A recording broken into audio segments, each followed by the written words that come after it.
can lead to kills in this lane.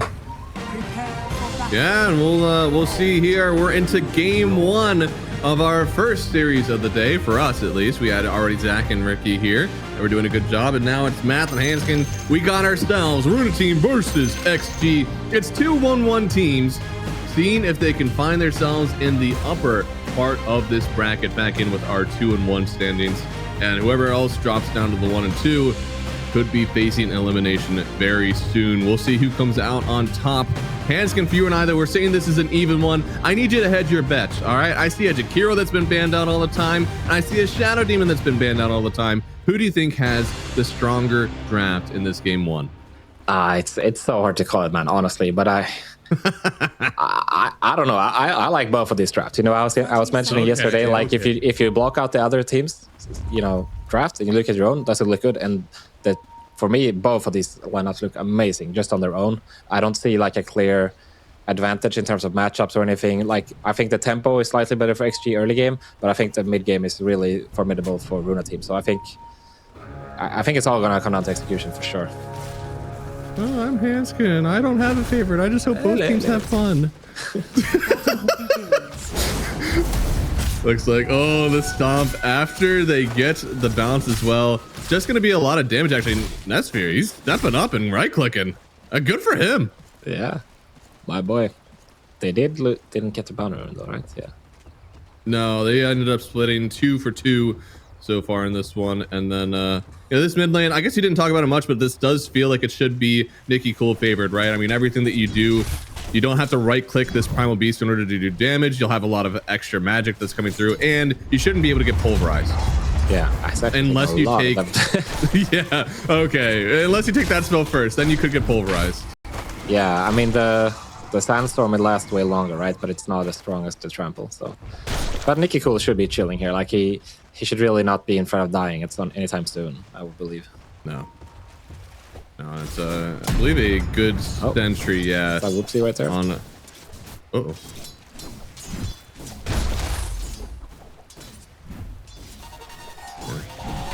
I wonder if he'll suss out actually where the sentry is. He doesn't have to de-ward it. He just has to sandstorm technically on the left side of the lane. Yeah.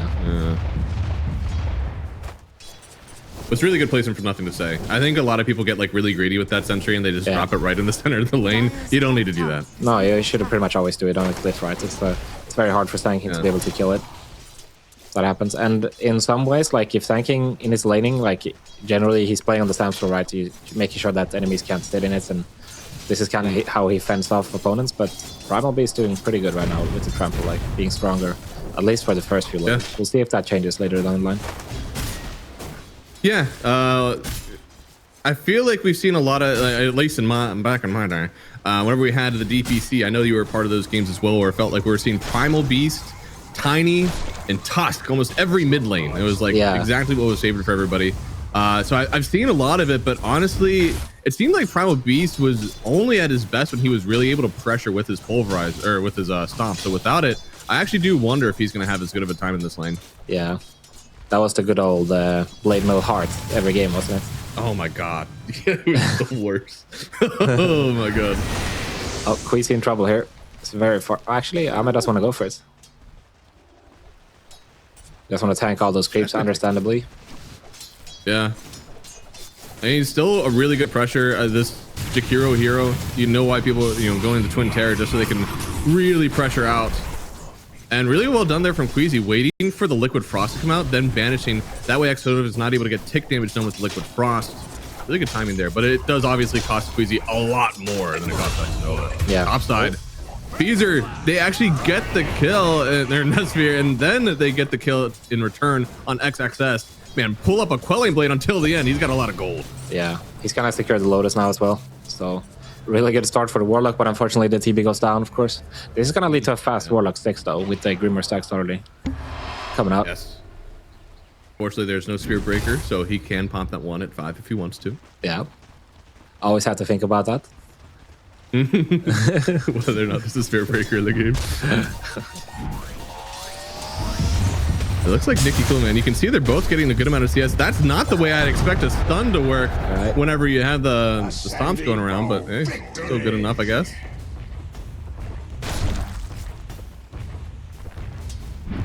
Oh, easy block from Offit. Saw that? Couldn't let him get in next to the creep. Oh my goodness. Absolutely styling on him. It's one of the things that really good Primal players do, and like when you're playing Centaur and Primal, and here's these heroes with like a pretty large model, you just stay on top of the creeps, making them, you know, impossible to target, which is super annoying. Yeah, I almost feel like there needs to be a neutral at 5 minutes or that offers you a higher model size, because really the only one that does that is the Giant's Ring. Right. And at that point, like giant model size is not really as great for you. I think it's actually a little bit worse sometimes. Yeah, why not have one that makes you smaller though? That would be fun, wouldn't it? Oh yeah, like a little bug, like the little blue mushroom. Yeah. Oh, Xnova going down. Despite all the trading that you can do with the Jakiro, sometimes you just step out too far and he'll go down. Yeah, it's actually the illusions that you get from disrupting the Jakiro are actually deceivingly strong. So, you know, definitely combined with the slow from Shield Crash, then, you know, it's very easy to go down if you're playing too offensively. And Nicky Cool is actually stealing the stack here from Muffin to stay. That's pretty huge. Yeah, that was really nice from him. The mid lane has kind of moved over, definitely at the benefit there of the Sand King. They both kind of want to do the same thing in a way, so pretty heads up read from Nicky Cool, honestly, realizing there was stacks going on there. Yeah, it's definitely like whenever you have two mids that are able to take stacks, one of the things you can definitely do is just make sure that you have full resources and take the enemy stacks. Believe it or not, it does still spend resources to take or to make stacks.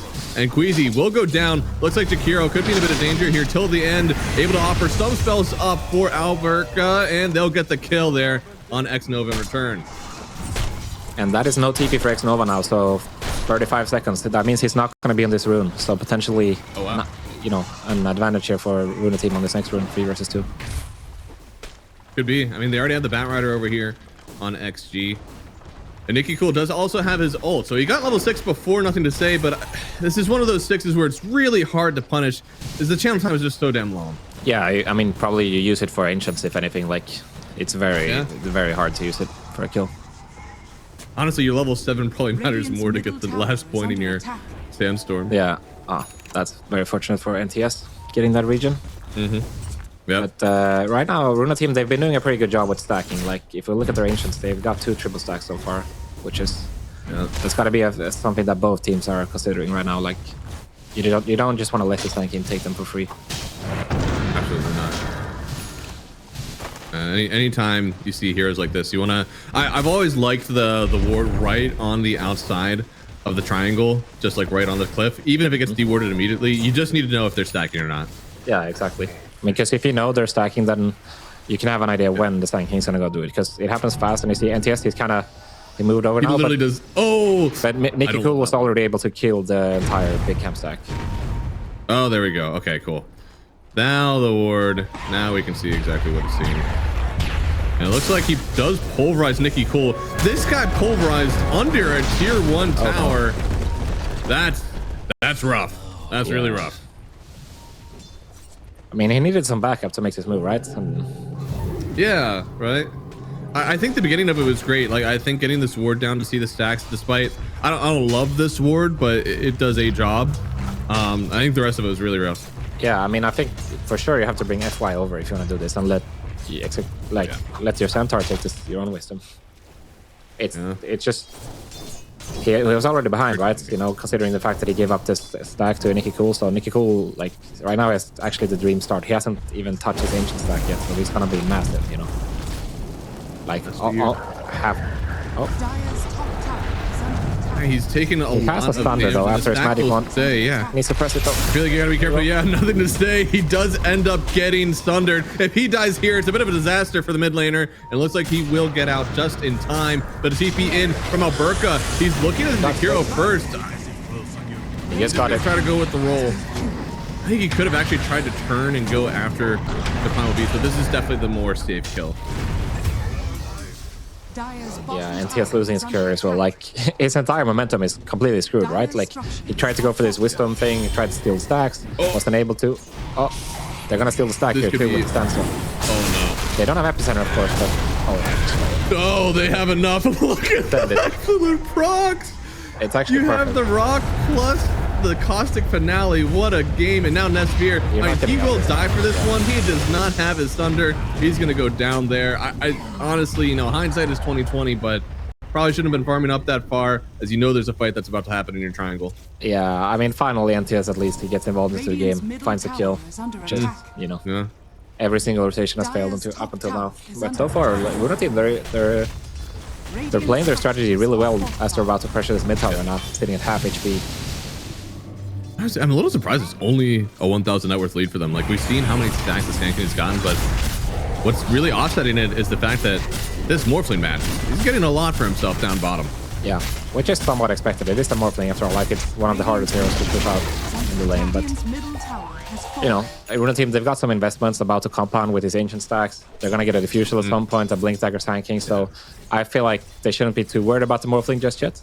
You know, wait for your cooldowns and then you can overpower him with 4 or 5 heroes, get his tower eventually, and then... I mean, Morphling will still be farmed, but I'm more so worried about his teammates, right? Nothing to say, Primal and the Centaur they haven't been looking that good so far. I feel like Nesfear, it might be time to start farming Poverty Row. I don't think you want to be over here anymore. I think you need to at least take the camps in the river. If not that, just go ahead and sink further into your jungle, because nothing to say. You can feel like, not desperation maybe, but you want to make a move. It's been too long that you've been wandering around not getting many kills. Yeah, you don't need to obsess over this tower if you're in a team, honestly. Like, you used all the cooldowns, you got a bunch of kills. Like, you should be fairly content just getting your ancient stacks. And if anything, yeah, just give it up and maximize your farm on this. I feel like he could be closer to this Morphling, right? Especially with the tower they have. It could even be like a portal play. Like, I think that would have even been better than just sitting around up here. Yeah, sure. I don't think you have to overforce it because you don't have golem, right? But it's definitely possible, like when the roll is up and the Skanking Dagger is there. That's fair. I feel like it was weird looking bottom and like, oh my goodness, you still have a tier 1 tower to take, but they also took mid. So it's not like they're towerless. Yeah. And Nikiko is trying to go on Ame right now because he just picked up his Blink Dagger on the Skanking, but Ame knows what's up. Nothing to say. Yeah, that's really nice. Really nice. Looks like they are going to move bottom with the Metamorphosis. So here is that tower in play, not through the portal, but still getting it. And very close to the Yasha already on Nesfear, so he's going to start farming up at a pretty good rate as well. Yeah, this tower is going to help him get into, you know, some sweeter spots where he can essentially start cutting waves with your illusions. Yeah. You know, being farther away from any of the objectives is always a good idea. Lines they drew immediately down towards that mid tier 2, and that's exactly where Nesfear wants to like start farming, just the whole way down there. Yeah. Position himself right in between those tier 2 towers, but the only thing is, it's the best place to farm. It's also probably the most dangerous. 2 towers directly next to you that anybody can TP in and try to kill you from. Yeah, I mean, ideally, Runa Team, they try to make like a wall so that your entire team is playing in front of you somewhat. I don't know, can I kill Ame here, by the way? It's only level 2 shift, so we'll see. They're gonna need everything though. They are, and I don't think they hit everything. The rock is a little bit late. Do they have the damage? They do. Nikki, cool. Getting the kill under the tier 2 tower. And then the Primal Beast TP's in, just for the wave, honestly. There's no way you're able to protect anybody else here. That's really nice. That's a perfect kill they could have gotten, honestly. Like, they golem on top of the tower as well, so making sure that XG has to react, so... Yeah, and now they realized, obviously, the Primal TP bottom, so now, you know, anybody that chose top for XG is gonna be in trouble as well, right? Because there's no way you fight back without your Morphling and your Primal, so... See you later, X-Nova. Whenever you make a move like this, you almost have to TP, like, as a team around, because the minute that just one person TPs down to that tower, it means that the rest of the map can be free, because your team just smoked there. They walked and they have TPs up. Your team doesn't. Yeah, now the map is like... Oh, FY troubles too. Actually just purchasing golem. Yeah. Nikki cool, killing 3 heroes in 3 different lanes in like 30 seconds. Right? My boy. Actually, like, around the world. That's crazy. I mean, he just looks so good, right? In every single game we've covered him so far, he's been completely owning it. Like, doesn't matter what hero is, whether it's the Puck, Centaur, or Skanking, he's on a groove right now. It's so many... I think this is actually a kind of perfect in-between from Centaur and, you know, Puck. Like, it has a little bit more mobility than what we see from a Centaur. It has a little bit more damage like what we see from a Puck. You know, it's kind of, you know, it's right in between there, the both of them. Yeah, I like the fact that he's playing a scaling hero, because I just think he has a good read on like the tempo of the game right now. I feel like he's really locked in, so I do like to see him on a scaling hero. I don't want to see him on something that completely falls off. So the stanking makes sense. It kind of fits similar ways as the puck. You know, it's gonna be scary late game, even though like stanking wasn't considered to be one of those heroes back in the day, but it's got so many buffs like agonyms, facets, everything. It just comes really strong late game. Yeah, and now that the hero kind of scales with physical damage, it's actually going to be really good for them here. Knowing that, like, Nicky Cool, even if he does go all physical versus the Centaur with the Crimson Guard is going to get dispelled. I wonder if XSS even it might not even eventually, knowing that, like, the Purge. I mean, it would be, like, you're all almost always thinking about it when you're playing against TV, but he's actually quite underfunded right now, and he's probably thinking about the pipe more so. Like, I feel like the stanking, the stanking problem is more urgent at this point. Yeah, and it's not like, I don't know, there's still magic damage on this team. A lot of magic damage from Warlock, Stan King, and I'd say, there we go, another one. Nicky Cool, man. This guy, if you show on lane, you are liable to die. And it's crazy that we've seen so many kills with this, you know, with this epicenter, because it's on a good cooldown. He does have an arcane rune, so that's kind of adjusting at the moment. Yeah. And right now, every single move is hitting for Runa Team, right? And to be honest, like XP, they haven't they attempted a single team move together. Like it's been nothing to stay making solo moves, and that's it. I feel like they're kind of playing this, or they have this idea that, you know, we're stronger late game, so we're just gonna farm, and it's. I mean, we'll see if it works, but it does look a bit timid and passive to me right now. Like I do feel like there is potential. They got this blink on nothing to stay. Try to combine with the support, use your Macropire, use your lasso. I do feel like they should have some attempt somewhere. Yeah, it's because of the blink, right? Like if he's going for a BKB, like maybe you don't feel forced to do that, but you have a blink, man. Like that's absolutely not a farming item. It gives you 0 stats. Yeah. You do want to make something happen. And that's fair, man. You got to be careful. I don't think you have the HP. He's got SD behind him though, so potentially baiting here. Maybe it is bait. See. Right now, net worth lead only at 2,000 for all the moves that Runa Team has been making and everything that I think has been going really well for them. Nothing to say is still finding some amounts of farm, and the Morphling is getting a lot of farm. So still making the most happen that they can with their own net worth as a team. I think the big one is going to be, hey, we have some objectives coming up here soon. We got ourselves a Tormentor, going to have ourselves a Roche. Will XG have enough items to step up to that timing instead of just splitting the map and farming? Yeah, they're looking for it now. F-Blast Dagger. They skip the golem. Oh, actually missed it. They do get the kill on FY. He does turn into the TV as one of the better heroes you can turn into, getting yourself your own Metamorphosis. Also going to channel up this Warlock. He's already used the rock, so he'll go down. It's Alberca now. He wants to get involved in this one. They have the Centaur ulti trying to get everybody away with the Stampede, but I think they'll still have to give away X Nova. And wait, where is... Oh, they find the Centaur in the back. He no longer has his Stampede. Maybe on chasing him down. Not a lot of physical protection. He's going to go. Nothing to stay. Trying to make his own moves happen with the onslaught as well. Getting on top of the Pangolier. Maybe he's gone too far. Trying to TP away. Yeah, you know that will not happen, Alberca. He's going to fall as well to all this magic damage. And at the end of the day, I mean, 2 for 3? I think it's a 3 for 3, actually. FY died in the initial... yeah. So overall, not... Pretty neutral trade overall, but Runa Team, they had to spend their golem, right, which is the main thing. Yes. It's not the end of the world because there's no, you know, tormentor for a bit, but I think this is really good. I think in general also XT does a good job of like making sure that Ame is always eaten. Oh, okay. You also got to consider the fact that Nicky Cool was not there for like the first 15-20 seconds of the last fight. So. How could they do that? Yeah. You can't fight without Nicky Cool. Right, he's been so central in their, you know, every single game for them, and especially this one. I feel like the game should be based around him. Right? I think we have two different, like both teams are playing like vicariously through one of their players. Nicky Cool and Ame. Yeah. It's a little unfortunate because like Netsphere is also having like he's top net worth. The guy's not having a bad game. It's just his timing is not now. Yeah, exactly. But you can tell, like, I like what you said. The XP are based around Ame, whereas Runa Team are based around Nicky Cool. And I feel like it makes more sense to play around your mid player early game, but XG, it's like they don't want to do anything unless Ame is there. But when Ame is there, every single one of them shows up. So it is. It is in some ways like he's the leader of this team, which is it's more old school.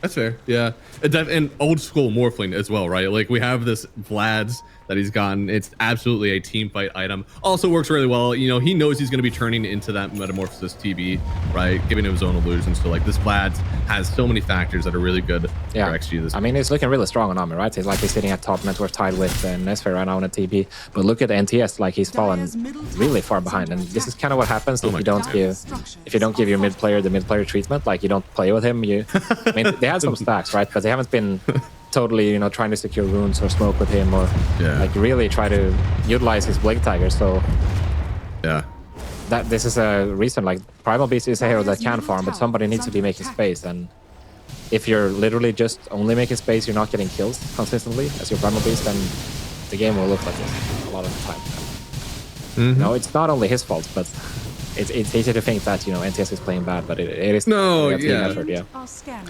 Yeah, no, it's absolutely like a focus. Like if your team isn't focusing around your mid lane, then like this is what it looks like, you know? Your team is focusing around the safe lane, and that's why it looks good for him. We'll see if it continues to look good. They do have the ice path. He's going to be able to get away, get the shift off as well. Rock will drop with the fatal bonds as well, but they just don't have the follow-up damage. They don't have that sort of control right now. Looks like Alberta, he will get the kill on FY, but now he's got to get away. I'm not sure he gets away from this one. He's going to get stomped as well. Yeah. No mana. The stick, it's not even going to be up in time. Yeah. A nice glimmer. Oh, and then he turns around? Brother, do you think they can actually get this kill? He's healing so much from the Warlock here. Is there a holy rocket on this guy? A beautiful ice path, though, by the way. Connecting onto Nicky Cole, roaming in with... Ame is not here, so they don't want to fight. I really feel like you got to just turn and try to get this tower. This fight is gone. That was epic glimmer, but actually probably hoped for more if you're Runa Team, right? You only were able to get FY there in the end. Yeah, I think you kind of have to focus this tower, but I think it's dangerous now. There's no roll. There's still for sure. I feel like the Sand King ult is way better for initiation, not counter initiation right now. It takes too long. Yeah. Let's see. They're thinking about the next G, but as you know, Ame's actually going to go share. Wow. I do. Okay. XG should fight this, but I guess they don't have the read because Ame is not taking it. Like he's gonna die way too fast. He's right there, I'm going to say. Now they know for sure. They do know. Did they see how much health he was at? That's a good find. Finding the Shadow Demon here. A lot of magic damage already being taken out. Queasy gonna banish himself up in the last second with the Roshan. It's just about to die here. Netsphere, he still gets the Aegis. XXS just a little early. Oh, they were so close to greatness. Stealing that Aegis would have changed the whole fight, but instead they trade support for support. Still getting the Aegis over there to Netsphere. And Runa Team, they get everything they want so far. Yeah, but Ame did actually not show up for this. He was able to take a tier 2 up top for this. So not really yielding a gold lead for Runa Team right now, but they do get the Aegis in Netsphere, which was, you know, this was going to be tight at some point. Like, imagine if XG got that Aegis, then it would have been a huge win for them. But overall, it's like, it's not that big of a loss for XG. Yeah, where was... I feel like a ice path in this to see would have been really good. So they dropped the ice path, right? Yeah. XXS is trying for it, but he gets done. Just a little bit early. Oh, I see. Yep. Beautiful job from Nicky Cole. Once again, securing that, actually. Yeah. NTS is very close to dying there as well. Now, oh, what is this? Looks like there was a Tormentor attempt from XG, and now that turns into a Tormentor grab plus kill for Runa Team. Nice shard for Queasy. That's for sure going to help in this one. And the Aghanim's finished now for Nicky Cool as well, so his scaling is starting to ramp up. We really need to adjust this shard. Increases the power of all imps. What does that mean? Right. It's typical Dota tooltip. No. Typical League tooltip. I expect more from Dota. Give me the numbers. Give me the digs. Right. I will say though, it definitely feels like I've played a lot of Warlock in my time, and like the shard is way different than the normal imps. You definitely feel the increase. I just want to know what it is. Yeah, but it's like if your core player has well, they don't have a punish here. No, I think something like that. You kind of need the Shadow Demon around. Yeah. Warlock tried. He made a good effort, but it's just not enough. This is a bit awkward for. Yeah, this is very awkward. Oh, Ame dancing on him a bit here. He is going to get banished up in the last second, but he already used Nicky Cool's ult. I don't think you want to try to fight this again. Yeah, that's very awkward. Like, this is the first time XG actually made a proper move, if you think about it. Like, and it completely works out. They kill Alberca. A Runa Team, they use most of their cooldowns and they don't get anything. So really well done, honestly. Like, taking action of the game for the first time in this match. Yeah, it's kind of like you get a map objective, you get a tower, or the third option of you just get all their ults, right? Like we popped Metamorphosis, we popped the Shadow or Sankin ulti. I think we even popped the Shadow Demon ulti. Yeah, so like you get everything that you want here. I wonder if they're going to be able to make a move, because there still is the Aegis on Metamorphosis TV. Yeah, but the meta is about to expire, so that means they're probably not going to be content going for a tower, because that can lead to a fight, right? Like, even if your TB has Aegis, as long as he doesn't have meta, he's not that intimidating. So I think if you're XG, you're pretty happy right now defending if RT would go for a push. Yeah. And they're hanging around like they want to, but your Pango is nowhere near. I feel like Netsphere is kind of out on an island, and he doesn't have to be. It worries me a little. They could go for this if they want on XG. Like, they should realize no meta right now. It's pretty big timing. Also, the cooldown's gone as well. Like, yeah, right. Obviously, they don't know that. Even if there was they don't know that Pango is not here, but still, I feel like this is like a pretty good. It would be a good idea to take this fight. Like, they got a Butterfly Morphling. He had his whole team behind him after all those ultis used. Yeah, like Butterfly Morphling shreds. Yeah, Butterfly Morphling is nasty strong right now. Like, if you don't have Epicenter and Pango Roll and Golem, like, how are you gonna kill this Morphling right now? Yeah, like, it's gonna be. I love these early butterflies are what really makes me happy, because before tier 3 neutral items comes out, like, nobody's having a Shiv, nobody's definitely having an MKB, so this is where it really feels the best. Yeah, like this butterfly makes it so that the Morphling really only has to worry about like the roll and the Epicenter. If he doesn't die during those two, then he's gonna be winning these fights, like, for sure.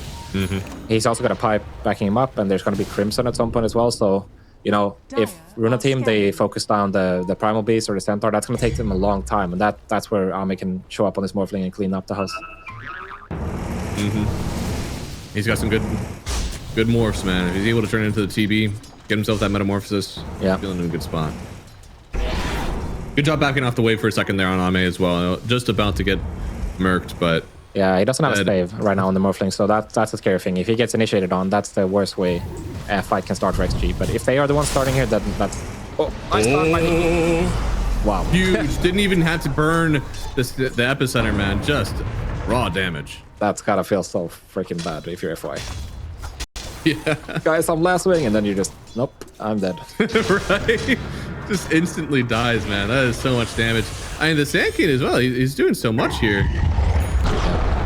He has the Ags. I wonder, now that he has a BKB, I wonder if we are going to start seeing a lot more damage, or if he goes for, like, you know, Shivas, which technically is more damage, but not quite like your Daedalus or anything like that. Shivas is more damage, and it's also good against Morphling. I would really like the Shiva to be here. Oh, nice stun. Stun connects just barely, then chaining up with the roll. It is damn near perfect for Runa Team. That was with Epicenter as well, right? I didn't even realize he was channeling, but actually perfect timing from Nicky Cool once more. He's so good. He's actually popping off super hard this tournament. I'm excited to see more. Looks like they're already going to try to take the mid tower. Now, nothing to stay. They're going for the Lasso here. Oh, nice Manta. Thinking about it. How does he do it? They are going to pulverize him at the other side, but the rock is going to drop. It's going to cancel. Wow, NTS almost dying. Trying to get out of here, actually, and the jump through with the shield crash. Pango giving himself some extra shield to work with for the rock's thrown. They need to escape now. Alberca, but wait, he turns around. Nicky Cool again, getting the stun on Ame. Nestor will clean it up. They're taking a tier 2 tower now. They might go high ground. That's no buyback for Ame as well, 60 seconds. But I have to say, like, the spell casting from Runa Team is so perfect. Like, they are able to understand their limits so well. And like, when do I need the disruption of some guy? Like, when do I go them to cover? Like, when does Nesper need help? And FY is kind of just so missable, man. Like, every single time he tries for Lasso, he's just dead before he even gets the chance to cast it. Nicky Cool has his number completely in this series. Exactly when he needs to stun in. I don't know, man. It's as if I'm watching Mad Packs, because as soon as the blink comes in, there's a stun in from Nicky Cool. Yeah, I don't think you can do anything right now for XG, right? Like, you sure have to give up this one lane, and then you're dealing with Delusion, TB, you know, racks that go up against you, and that's not a good place to be in. And it's gotta feel bad. Like XG had like 3 moves mainly in this game. One of them worked out really good down bottom, and then the other 2 after this, like, it's just been completely horrible for FY, right? Like, and everyone else. And I think it's a bit much to expect him to be the one starting the fights every single time. Like, you probably need production here. showing us exactly how Nicky Cool has had their number. This was the triple kill that he had like in 3 different lanes. Yeah. It's gotta feel so good. Like you're controlling literally everything. Like, whereas as we said for Xtreme side, it's more so like nothing is happening if Ame is not there. And I'm starting to wonder if Runa Team has this idea as well. Like, if we know where Morphling is, we know where Xtreme is in a way. Yeah. This is so good, actually. And then this one is crazy. The stun immediately through. Yeah. Oh my goodness. And then this one as well. Nicky, right place at the right time. And then on the mid tier 2, we're gonna see it here as well. FY tries again. Never mind. Yeah. Enjoy. Look at the disruption on the onslaught immediately.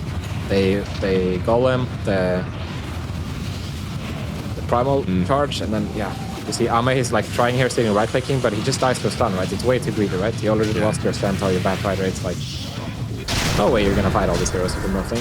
I do get it. Like there has to be a moment in the game where you're gonna turn things around if you're Ame, but this wasn't it. And now there's a Skadi as well for Nesphere, which is not an item we see every day, but it's so good against Morphling, right? Combined with the Shiva later for Nicky, then Ame, like the time he had to make an impact in this game might be over, honestly. I mean, it would wrap around, right? If he can't do it now, if the early time is over, then it's trying to wrap around his late game Morphling, which is very good. Still very, very good in this one. But at that point, it's like, hey, we need the BKB. Probably need a Daedalus. I think with those 2 items, I could see this Morphling coming back around to be like, okay, we're a real threat again. Yeah, I mean, I think you for sure need this BKB against the Skadi Shiva, like, because you don't have a save, right? Like, you can just die so easily to all this magic damage and TB hitting you. Even though there's no LKB, like, it's gonna be so much easier to kill him. Yeah. I think this is also like a lot of this game has also come down to the raw drafting of Runa Team, like having clear objectives for your supports. This is when you use your banish. This is when you use your golem, right? Yeah, like those things make it a lot easier to kind of cancel everything that XG is doing. It seems very straightforward to understand how you need to play the fights, right? It's kind of the opposite of when we saw Nigma yesterday. They had this draft that seemed all over the place, very hard to understand. Whereas Runa Team is like, okay, we have this TB. That's gonna be hitting your towers. He's gonna be frontlining, and then you have the stanking. He's gonna go in when he feels it's right, and then we just have to protect the TB and the stanking, and everything will work out. Looks like they. Oh, this time! All right. Getting his own cool blink away there on FY. Click back on Nicky Cool. This guy, it looks like a cartoonish like camera. You only see his eyes for most of it, just like popping out there. Yeah, he's locked in. This looks even more intimidating than the interview yesterday. Looks like they might try to start a roll here. They do find XXS on the low ground, but a Hurricane Pike away. Gonna make him start a nice double stomp, honestly. Wonder what they're able to do with it here on XP. Nice management, though. It does leave a management not available here for the ulti of the Primal Beast. Nesphere in danger, needing to get an ulti off. He can't get it. Ame's gonna get the kill on Nesphere. It's up to Nicky Cool now to somehow carry the rest of this fight, but Ame, he's gonna turn back around, wanting to get the kill until the end, but he won't find it just yet. Since they lost their carry, you have to back out on Runa Team, and they'll still get the kill. Finding 2, and right into the Roche pit. XG, they may be back. Yeah, I mean, XG, they finally got the initiation this time, right? They were able to get the last one. Even though there's a disruption, they are forced to use their cooldowns in a defensive way, and XXX was also able to get on top of Nicky Cool, so he wasn't able to cast an epicenter. And, you know, that ultimately leading to Nesphere not having the backup that he needed to win these fights, that he used to have in all of these other fights. So, actually, XG realized what was going wrong in their last fights, and they just kind of brute force it with XXX this time. And that's exactly what they need to do. Like, they have all these auras on this Centaur. Like, we don't need him for anything else, then just send him in and then make sure that Ame can play the fight properly, and FY as well. Yeah. It was a huge, like, this stomp from XXX, it was so good. I don't think he even knew how good it was. Because I think the Glimmer was still on that Warlock, and I think this is maybe a bit of a mistake there from Queasy. You can't just banish the Warlock, especially when he's not getting pulverized, he's not getting lassoed. I just don't think that's worth it. Yeah, I mean, the disruption on the Warlock is definitely the key there. Not having it for the Pango or the TB, and then Nicky Cool as well being cancelled, like... Yeah, so it's just everything going wrong there, like XXX getting the perfect jump almost. And, you know, you kind of need to be the one starting the fight if you're in a team. Or at least, you know, you need your TB to be the one baiting. You can't have your backliners getting jumped first and being forced, like, you know, being forced to be saved with these useful cooldowns that you have. It's a little unacceptable, right? Like the fact that you were the one that was on that high ground, you had the vision. There's no way for that fight to go like this. Yeah. And like I don't think XG can actually all in either of your cores, provided you have a counter initiate by any means. Like it could be the Warlock Golem or the Stanking even. And like it doesn't have to be disruption always. I don't think XG is able to. They're not going to be able to all in your TB or your Stanking if they get touched just a little bit. And now Nesphere, he's also queuing up the BKB. Yeah. I think the silver lining here is that like he kind of needs this Shiv. Ame already has a butterfly plus. Oh no, no longer going for the BKB, instead going for more raw damage. I think if TB gets a BKB, he could be back on the upper hand for this one, but he will need an MKV eventually, right? Yeah, he will. He will. With him I mean, this skipping BKB on Ame could prove to help Runa Team out a bit if this Aegis expires and they're not able to get anything out of it during that time. I think there is a window where they can still kill the Morphling without an MKB. But if Ame gets a BKB, then yeah, for sure you're gonna need the MKB on TB, right? If you don't have that, then 9-second BKB is way too tough to deal with, I think. Yeah.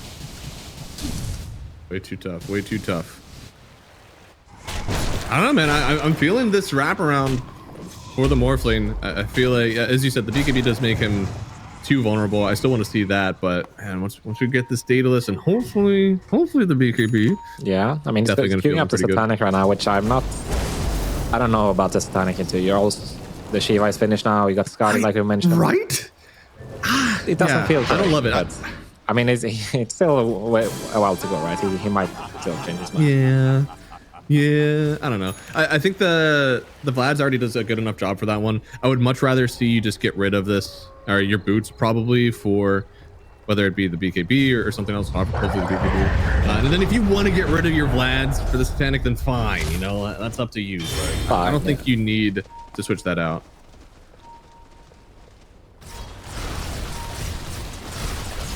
Let's see, only like less than 2 minutes on the Aegis right now. They will be going for this tier 2 mid, presumably. But they need to start ramping up the tempo a bit if they want to, really abuse this Aegis. It's been fairly slow right now, hasn't it? Like this tier 2 has been dead top for a long time. They haven't touched the tower at all with their Aegis. Yeah, it was like Ame got him by itself. Like like when the first one was happening. Yeah, it was a long time ago. So yeah, I mean, you can see why XG are known for their slower pace compared to these Eastern European teams and Western European teams. So do Morphlings still need to go for the Scotty? I feel like that's an item that I've always found is like core to the Morphling, because you can go full Agi and still have like 3k HP. Yeah, I don't think I wonder if he's just kind of avoiding this game. Yeah, like it used to be like the goated Morphling item, but nowadays people are kind of skipping it. They're going for the Daedalus instead and more hyper carry mode. Yeah. They do have the banner down. That's one of the benefits of having yourself. Yeah, Morphling illusions here. A very late Aegis. They have it, but I think they used it to kill the banner, right? Illusion hit right, yeah. Oh, they grab Queasy. He does have his ulti available in buyback if he wants to come back into this one. All in all, I mean, it seems like they've actually still pressed. No, there it comes. Nikki Cole getting this stun. There was no BKB for nothing to stay on that pulverize. Still on top of the Warlock here. Going to get bandaged up thanks to the buyback there of Queasy. But Ame, he's still focusing the tower. Yeah, really nice opportunities here for FY and Nuffy to say, like, Runa Team, they didn't feel confident in committing on the Morphling because he has his Aegis, right? But I do feel like if you're going to go for that disruption, you kind of have to poke him together, right? Like, you gotta feel confident, putting some pressure on the Morph so he's not sitting full Agi and stuff. And it's like when you're doing this half commit, it just leaves you vulnerable in tough position, right? So you go for this disruption, then you don't have your dagger, and easy last target. Really well done from FY there. He's had some pretty rough lasso attempts early on, but these last two that he's gotten have been really, really good. Yep. Definitely lead to where I think now, I mean, XG, are they ahead? Even though they don't have the racks, it feels like these fights are going way in their favor. Yeah, I mean, they're really strong right now. I think a lot of it is just their level of confidence has increased a lot, right? Ame has joined the game completely now, so I feel like the entire team of XP are, they're showing up to play, whereas before they were kind of all just chilling and waiting for Ame letting Runa Team dictate. But right now, I mean, there's still an angle, of course. Morphling did go for the Satanic, so he doesn't have a BKB, but yeah, he's pretty strong. Yeah. Like, soon 25 as well. He's gonna get this new talent as well. Like, yeah. He's very strong now. And the TB, he did go for the Skadi, like we mentioned, which is good against the Morphling, don't get me wrong, but it doesn't really offer you the same type of scaling that, you know, the more traditional TB build would do. Yeah. Like if you go for Butterfly yourself or something like this. Yeah, I mean, I think it's definitely valuable to look at the Morphling items and be like, look, is this guy ever going to get an MKB? Do you think that he's really going to trade those treads away for an MKB instead of a BKB? I'm not sure. I feel like getting a Butterfly and just like forcing him to have to make that decision is always great. Yeah. Next few moments are going to be very crucial here. There's no Roshan just yet, but any team get a team wipe, then that's like many creeps at this point almost. There's so much building damage for both of these teams. Yeah. This is nice from XXX, by the way. He's using that Dominator to control an Alpha Wolf, which amplifies Morphling damage so much. Yeah. Like Morphling sitting at this is kind of like 550 damage almost. Good God. This is the late game Helm Dom, you know? Yeah. Not quite about what the creep can do, but what passive you got for the rest of your team. Oh, nice initiation by XXX. Really huge. Finding Nicky Cool first with a Lotus Orb. It prevents him from getting the Pulverize off. So now Nicky Cool, he's still able to cast himself if he really wants to, but the aggression is on here. Bertha Stola killing XXX. That's right. XXX in trouble now. Yeah, no, and yeah, there's nothing to say around XXX. He's kind of on an island here, getting chased down by the Scotty's flow. He'll get it. Now they find the Bat Rider banished up. They're going to get 3 kills out of this one on Runa Team out of a fight that they didn't start.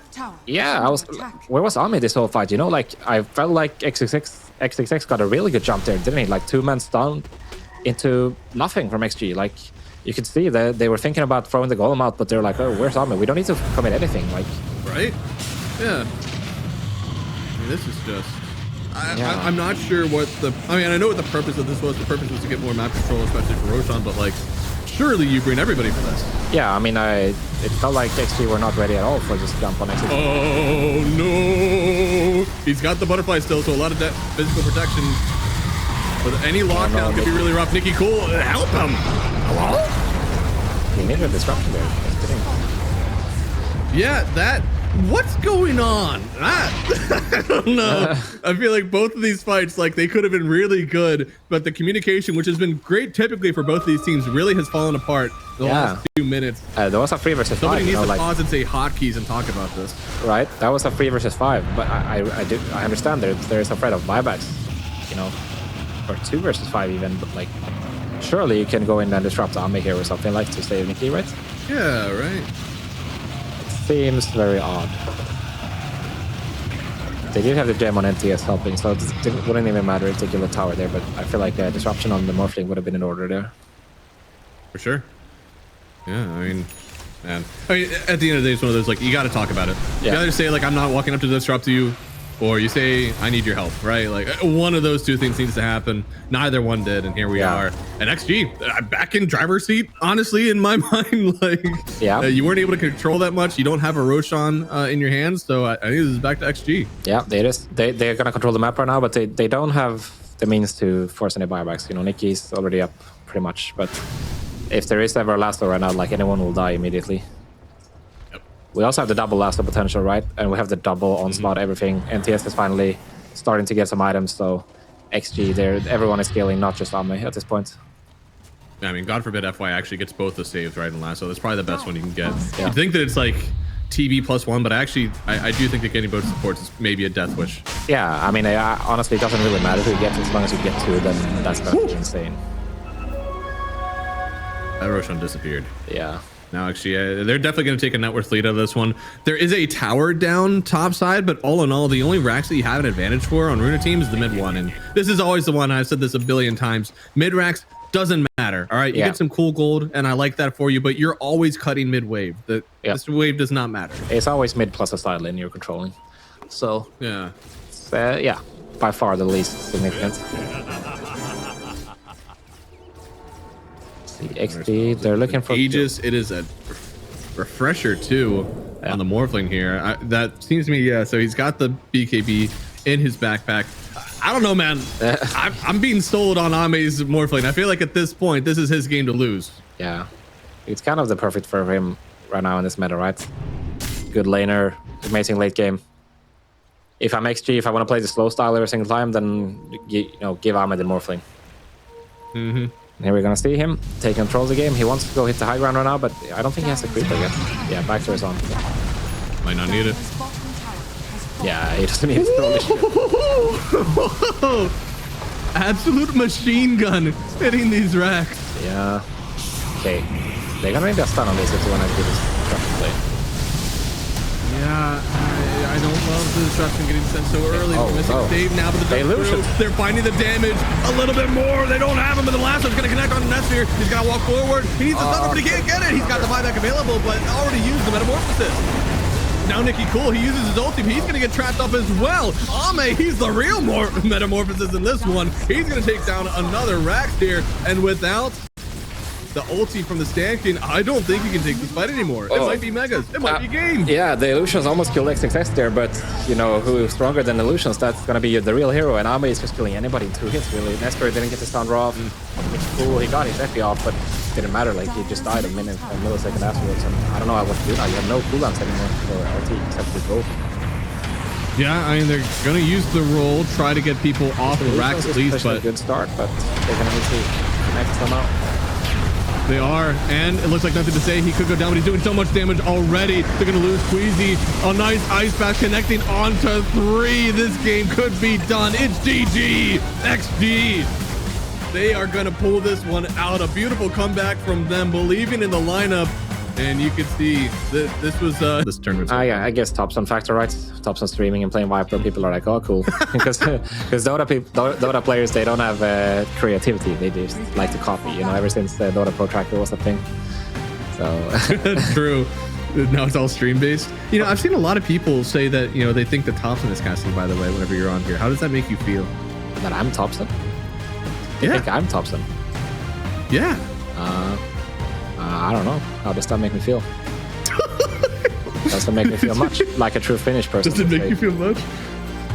True. Okay. Doesn't make you feel much. You know what might make me feel much is if XG is able to pull out this 2-0. I feel like they've had some weird matches so far, right? Both of these teams lost 2-0 to Bethune. Both of these teams beat Nigma 2-0. This is where you can take a peer. You can beat them into the ground and make you finally feel like you are superior in this Swiss stage for DreamLeague 27. They're going to get a smoke up, try to take it at Runa Team. Unfortunately, they're on the other side of the map. Yeah, looking for first blood here, XG. They have really strong first blood lineup, actually, with the Poison Touch and the Battle Hunger.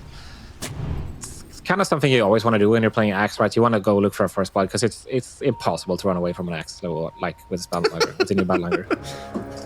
Do you like the super ROP build on Axe? Just like 3 ROPs and run at him? Yeah, I don't mind it because it, you know, scales with armor multiplier, right, to Battle Hunger. So, yeah. All right, Nicky, you're in a lot of trouble. Oh no! They missed the flame break, but I don't think it matters. They're still gonna get him. I mean, I think he missed his sprout, right? Like I think he was trying to sprout in front of him and then kind of. He was trying to do the hero collision. He was trying to do the block sprout, you know, kind of like the tusk charge where you like glitch yourself up the hill. Yeah. But, interesting. Yeah, even missing the flame break, then I don't know. You can't get away from Battle Hunger. It's so nasty. It's pretty rough. I feel like the slow might need scaled on that. I think everything else is probably fine enough about it. I mean, you're going 3 ROP to get more damage, right? Like, if somebody's making that sort of investment for it, I don't think that part of it needs nerfed. Oh no, the double miss there might have actually screwed up the CS. Yeah, I mean, obviously NTS is gonna have a great start now, whereas Viper, a lot of the time, he's gonna be at his weakest the first few levels, you know, before level 3 or 4. That's where he's really at his weakest. So, yeah, having the Prophet gone from the lane for the first minute is obviously amazing. Just take away the sentry up here. So what's taking a lot of damage there on Ame? Still, I think some amount of burst potential up here, right? Like you have Snapfire plus the jump from the Marcy, but Marcy did go dispose into level 1, right? So should be a while. It's definitely possible you go for kills on this Dazzle as well. And Ame, you can kill him, but he would have to have this Kikuchi on cooldown then, pretty much. I mean, the big thing here then is that like you already have 1 deny there from the Weaver. I don't know if I don't think the Dazzle has 1 either, but the more and more you delay that level 2, the safer you are. Yeah, that's true. I think whoever gets the Lotus can actually be stronger. Like, he can shift a lot in his lanes. Uh-oh. Till the end. I think he could die here. Yeah. Can't run away from Battle Hunger, and he just needs to get his spells off. Does get it. A lot of damage, actually, for Nesfir that he's able to get. I think you want to fight this Nesfir, right? Yeah, you're going to... Actually... Big stick. Big stick. Big stick. There we go. But he might die for it. Solo kill. It's a lot of napalm. He definitely died for that, right? Yeah. Yeah, that was 6 stacks, man. He did. Yeah. Double kill for FY. I don't know if that's what you want to do, really. Like, FY gonna have level 3 now almost on the bat, right? That's huge. Like, he can completely take over this lane.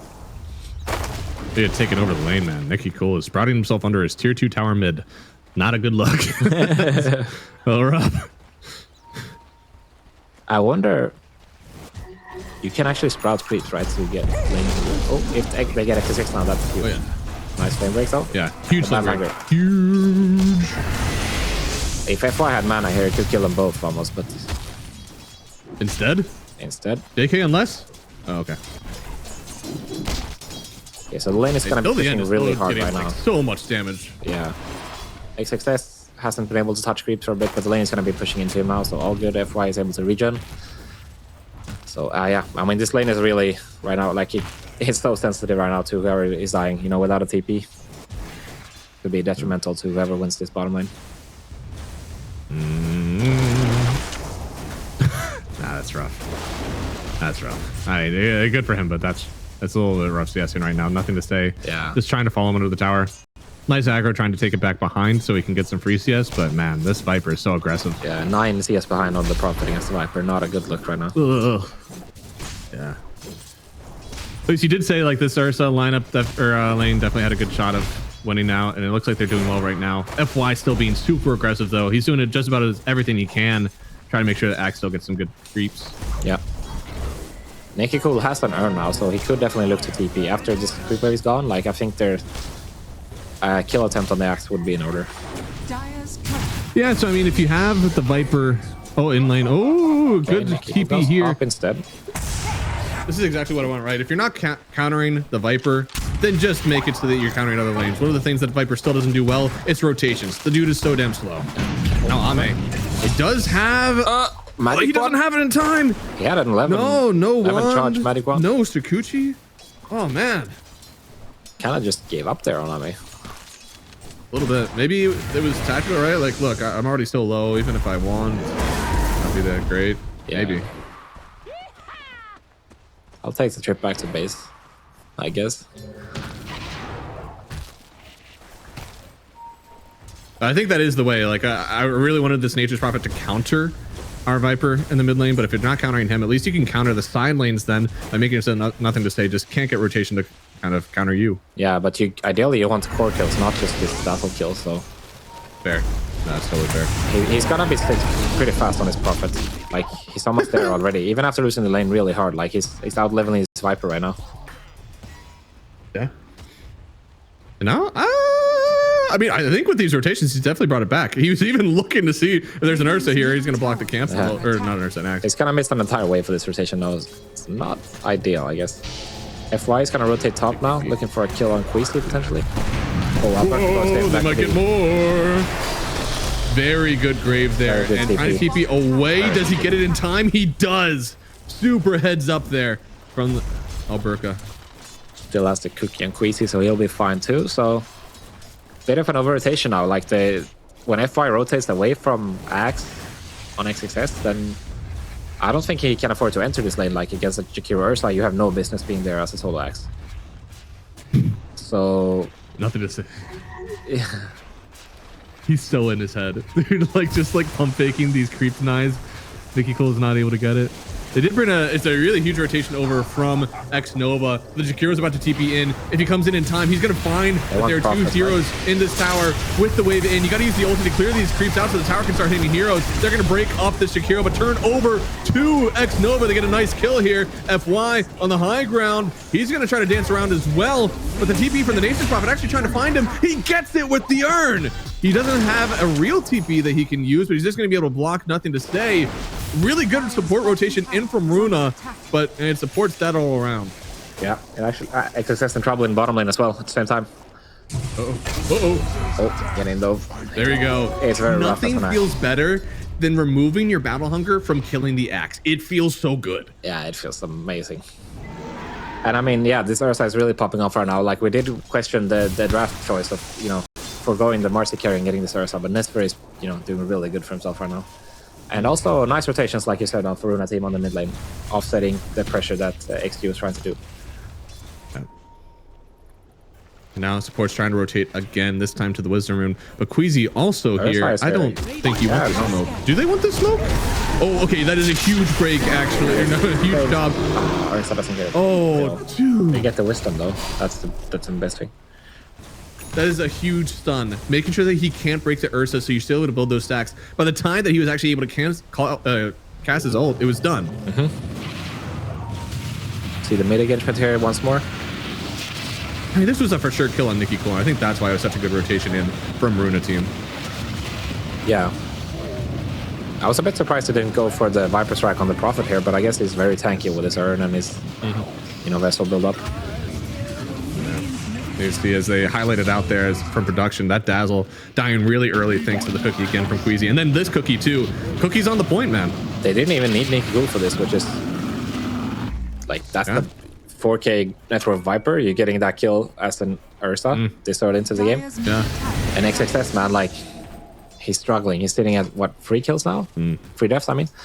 Like, yeah, this is not what you want. I feel like you should be, generally speaking, you should be dominating most lanes as a Batrider Axe. Also, Ami's way lower in the net worth than what I thought. Yeah.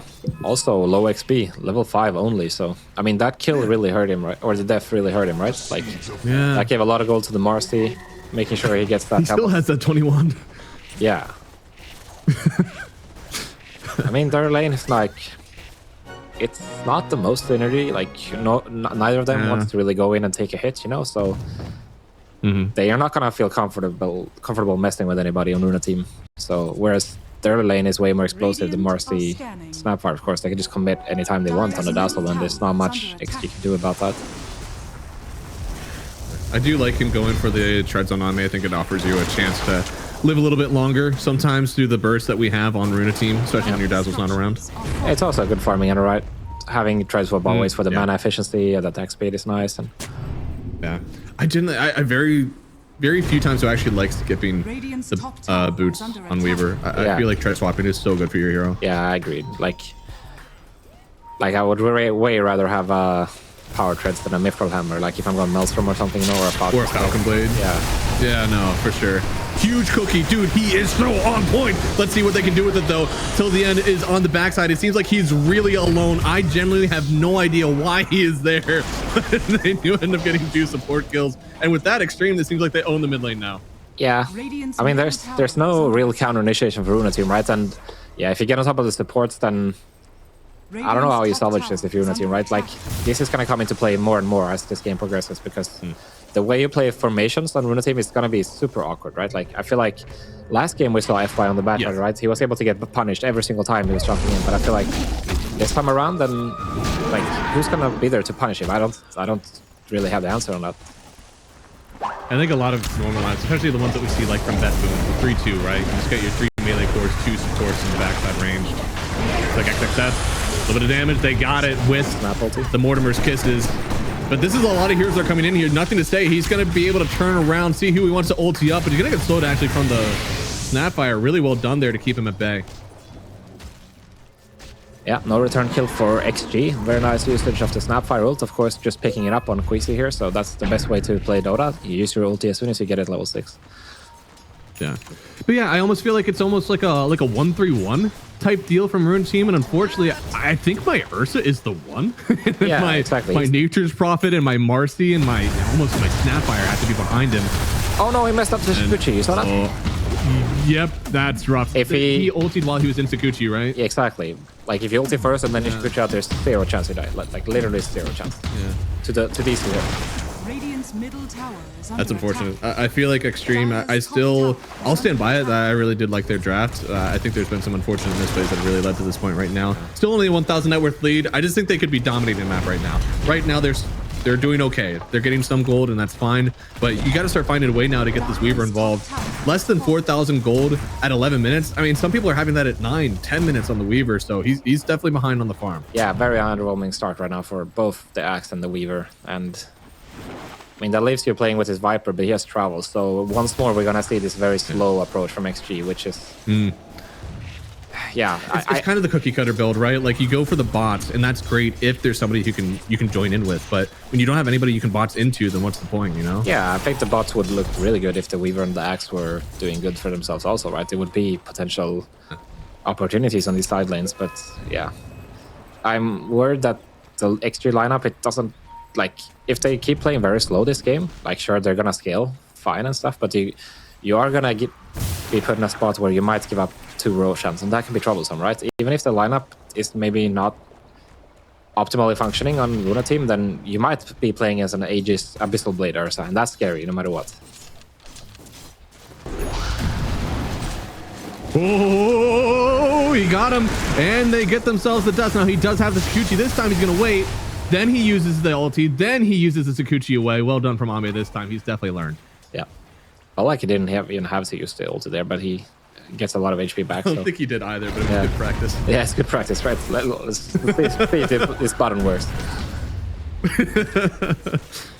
So well done for him. He's able to live for now. And you know, Weaver, he does turn into a super farmer. I like this Deso Dragonlance build. I think this is exactly what you want to do for, you know, kind of just being involved early. And you see that Ame, especially on the Morphling the last game, he becomes involved a lot earlier than what we usually see. Ame used to just be kind of a farmer there, but it seems like he really wants to be involved with this early team fights with his team. So I wonder if that's what's driving that Dragonlance Deso build. Yeah, I mean, it goes hand in hand, right? If you want to play more passive approach and like scale more, you'll go for Maelstrom and play later game. But I think the Desolator makes a ton of sense.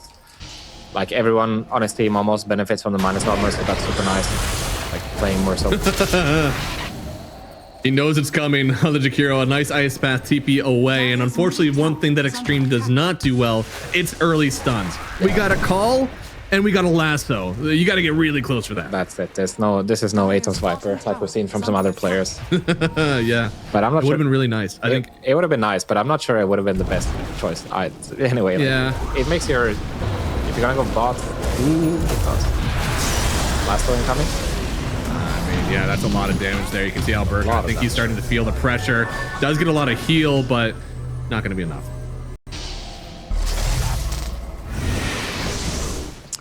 Yeah, the game is slowing down, which is definitely, you know, in favor of XG.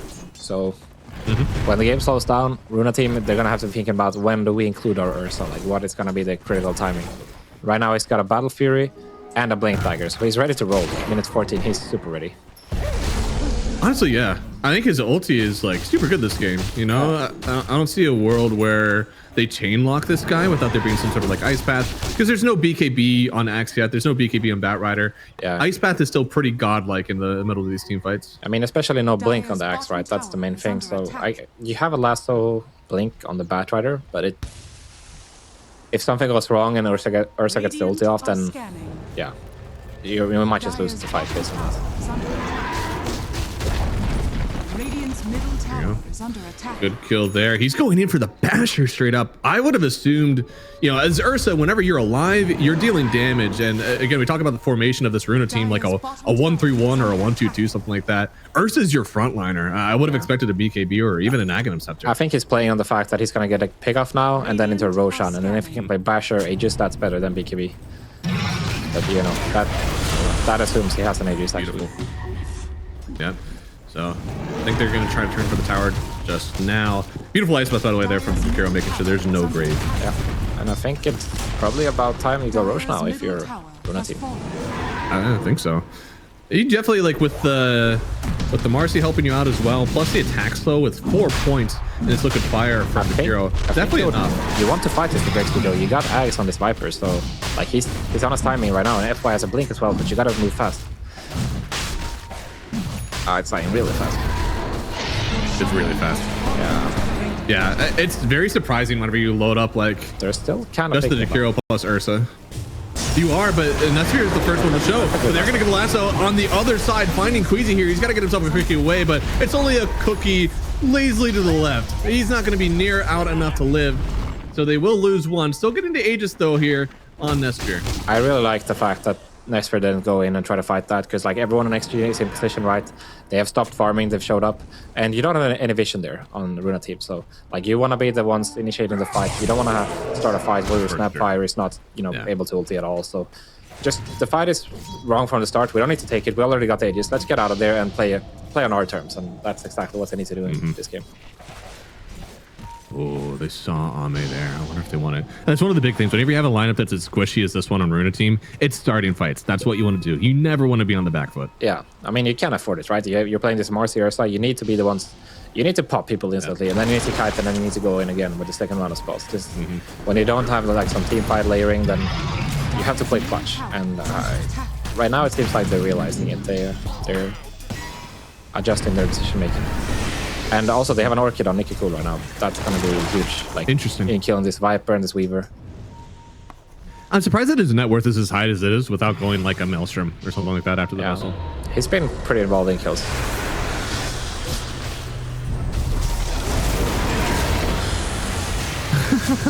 Yeah, that's the fun part about Ursa into Dazzles. Even through Grave, you're going to build up a lot of stacks of the Fury swipes. So X Nova will fall. And they're feeling pretty good right now. Oh, maybe they find FY as well. They do. The Marcy able to catch up to him until the end. He'll live for now. That's 2 gone. Support's out. And maybe this turns into a tower? Yeah. I'm not sure if they feel that confident or not. FY was pretty greedy there at the end. Like, he tried to stick around, try to get this kill on Jakiro, but yeah, wasn't able to. And then he gets punished. And I mean, maybe you can defend if you're XG, because I don't feel like you want to dodge forever, right? Like, you are pretty strong. Like, your axe has some items. Right? I almost feel they're stronger. We'll see if that's actually true. Nothing to say. Yeah, he's going to find Nikki Cool. The silence. Oh, the call is not in time. Nikki Cool, such a bad play ends with such a good play because there's no way that TP was correct. Yeah, right. I mean, yeah. The lack of stuns really showing there for XG. Radiant's bottom tower is under attack. That's I mean, the Orchid definitely saving him there. You know, with the Maelstrom, he's certainly dead. For sure. And I mean, at some point, XG, they have to want to punch back, right? Because this is going to keep happening with this Marcy and this Ursa and this Prophet. Like, these are 3 killers, essentially. So at some point, you want to make this game more structured and more 5v5-ish if you're XG. Oh, nice. Doesn't even get used to force that there. Yeah.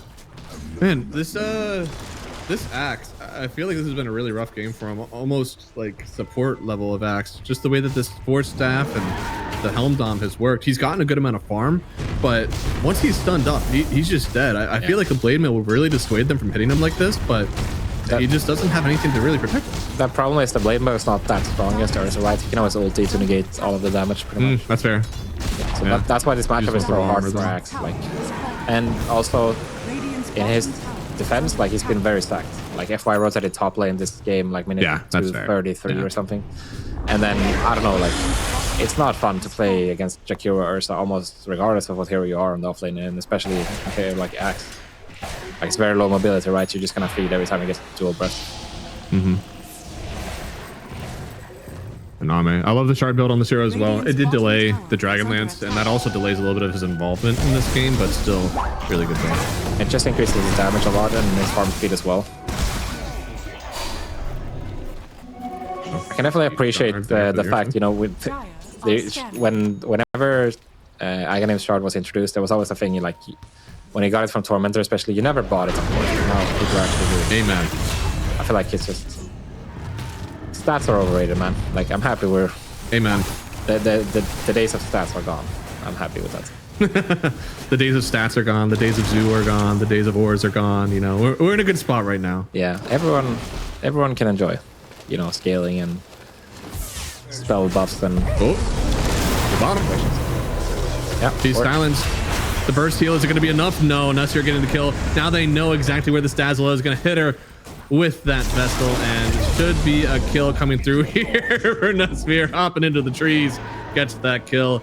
And this time it's a support and a core down. Now they're looking for the Wisdom Rune. FY, he's going to show himself. He's trying to bounce around, but here comes Alberco with the stun, getting himself the Wizzy, getting himself a kill. And now here's Nikki Cool, able to get himself the force slow away. Zoya is here, and that Vessel putting in a lot of work. Alberca's not able to go through the trees. Hops over. He's just not on the other side. He actually got the kill on Creasy there with his passive on Viper, I think. Oh, wow. Because, like, Snapfire was like insanely far away, ulting him. Yeah. Let's see, what was that? Yeah, she building the Nether Toxin. Oh, right. She was in the Nether Toxin ulting. That's not what the place you want to be Snapfire ulting from. No, that's probably not where you want to hold that follow through.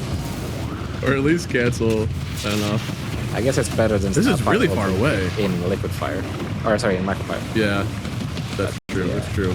Yeah, this Sprout, I think that's where. I mean, it was a really good jump from nothing to say, right? Like that was his Aghanim up there that got him out there. Yeah. But I think maybe without that Sprout, that's still a kill.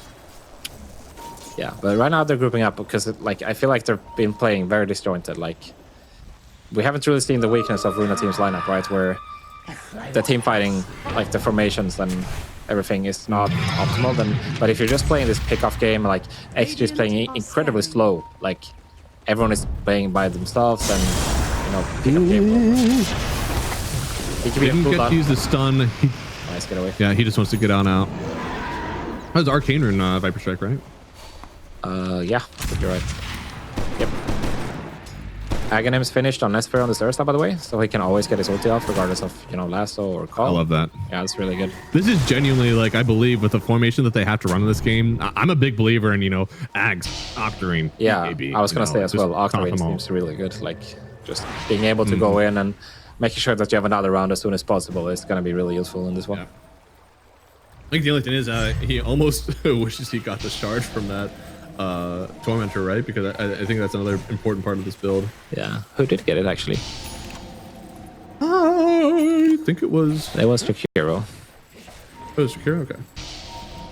Yeah, both Jakiro and Snapfire has them, so and Proper as well. Just a little bit later, and he would have seen Ame, but he still gets a kill on X Nova as well. It's an Ice Path on 2, and on the other side, they kill another support. And that's Spearman. This guy's got his ulti. He is perfectly fine for this one. In fact, taking this fight off the face. This is the issue. Nicky Cool, he wants to, but they're gonna get a buyback on the Dazzle. Only broken hurt on this Dazzle, or this Nature's Prophet. They will get the kill now. Nothing to stay. He should eventually tick down to all this damage in front of him. Thanks to the Jakiro. Thanks to the Snapfire. They'll get it. But now Ame, is he king of the field right now without a Nature's Prophet on the board? I don't think so. I think this Ursa's still in a bit of danger here. He's gonna jump in, get the kill. Somehow Burka's alive, and he's running for more. Yeah, he's still going.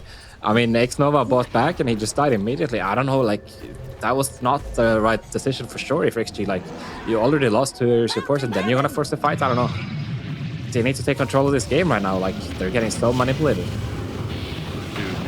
The bash was crazy there from that screen. Look at that. Thank you. The Ice Path right on top of the 2 of them there. But it's really stifling. It seems crazy to go for the fight at this point, right? Like you're going in for the call here. Yeah. You know that Runa Team are all there. Like where's the discipline?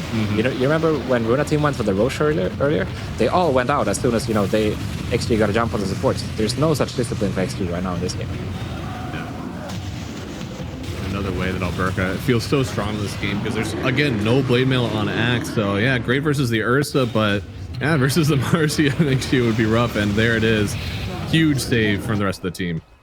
Yep. I mean, they're just playing with confidence, and they're taking action in this game, and they're controlling everything right now with Runa Team. And you really have to stop the bleeding if you're XG. Like, tower is under attack. The next Roshan is going to be so crucial. Like, what if this Ursa gets, he's going to get his full-up boostol, he has his Aghanims, they can get another Tormentor and a Roche, and then, I don't know, like, this Ursa is going to completely take over this game. And Weaver is not a hero that, like, wants to go for a butterfly. Ooh, that's definitely, there's no way you live these. There you go, cool. Good kill. Exactly what you yeah, though, this Weaver is not going to be forcing out a lot of extra items from the Ursa. Whenever I think about Hengi, like, okay, I need a BKB, I need a Battle Fury, I need a Blink. Those are 3 item slots that are already taken out. Yep. Now with the Basher as well, I don't think he's going to be forced to buy like an MKB. I don't think he's even going to be forced to buy a Nullifier. I think the Ursa build is really wide open this game, and it's going to allow for him to do whatever he needs to survive on this front line. Yeah, I'm kind of with you on the Octarine. I feel like that would make a ton of sense, honestly. Yeah. I don't see what else he just really want over it, honestly, this game. Like, yeah, I don't know. Because you don't like that. It might just be a luxury to keep your boots, to be honest. Like, that might be it. The guy gets to keep his treads, and he's never going to get kited. Yeah, I guess, but he still has an extra slot then. Like, he's holding a gem right now. Yeah. Yeah, I don't think he needs to hold on to that one for a while. I kind of just want to see him upgrade everything around. Like, I want to see him get the Swift Blink. I want to maybe the Swift Blink. Maybe suck up an Ag. he's got. It's crazy that like this is all he needs, and now with this serrated chip, I mean, he never needs an MKB. Actually, he's perfectly fine to pierce through all evasion, even that comes through on neutral enchantments. So Nestor, man, that's what it is. It's an Aegis slot. This is his last item. True. Potentially refresher really later feels good. can be a thing too. Oh yeah. Oh my god. But I mean, he's gonna consume his axe. Like if they keep getting Roshans like this. We'll see. They do have still just a 10k gold. It is significant, but it's not, you know, it's not game over for Xtreme by any means. That's true. No, not the stamp of approval. Stamp of approval would probably be, 14,000 net would be where I think the game is near over, but we're still close. Yeah. I mean, the thing is, like, if they get a failed jump or two in a team fight, like get a clutch 4 stuff out for XG, making sure you get on the grave out. Yeah. Then, like, if your Weaver and your Viper are able to pump in these fights, they're gonna do a lot of damage. And like, if you keep your... I think that might be where his next item comes from, because you skate across these items. I got a Hurricane Pike on Weaver. I got a 4-step on Viper. I got a 4-step on Axe. I got a Yule Scepter on Bat Rider. Yeah. I think Nullifier might end up being one of those last items. Yeah, Nullifier would actually help a lot. Even the Marcy could go for that if he wanted to. Because he's got a... Yeah, right? He's got a Basher for himself. He doesn't need to upgrade to Abyssal as well. I think the Nullifier would be more in order. It's nice that you have these two side lane cores that, despite doing a lot of the same things, it's two things that are desperately needed versus this XG lineup. Yeah, I think you want to be in a point ideally on Runa Team where the Marcy and the Ursa, they don't have to commit on the same hero always, you know? Go for multiple targets at the same time. That's going to make it hard for XG to use their 4-staffs properly and use their grave properly. I think that's... FY just owned, actually. He just dragged back 3 TPs where there's only a Viper sitting in the base right now. This could have easily been a high ground push with the Aegis, but instead they TP back to try to fight this Wizard Moon. They're at a net loss on the Aegis power play. Yep. Yeah, it was really good by the Bat Rider there. Yeah, I guess this is one of the downsides also of Runa Team is like, it's not straightforward to theorize how you're gonna go high ground, right? Like Ursa is not your tower hitter necessarily, because he's also the jumper, like we've mentioned it many times. He's gonna be the initiator. So then you're... All right, fine, I'm sold. That's all.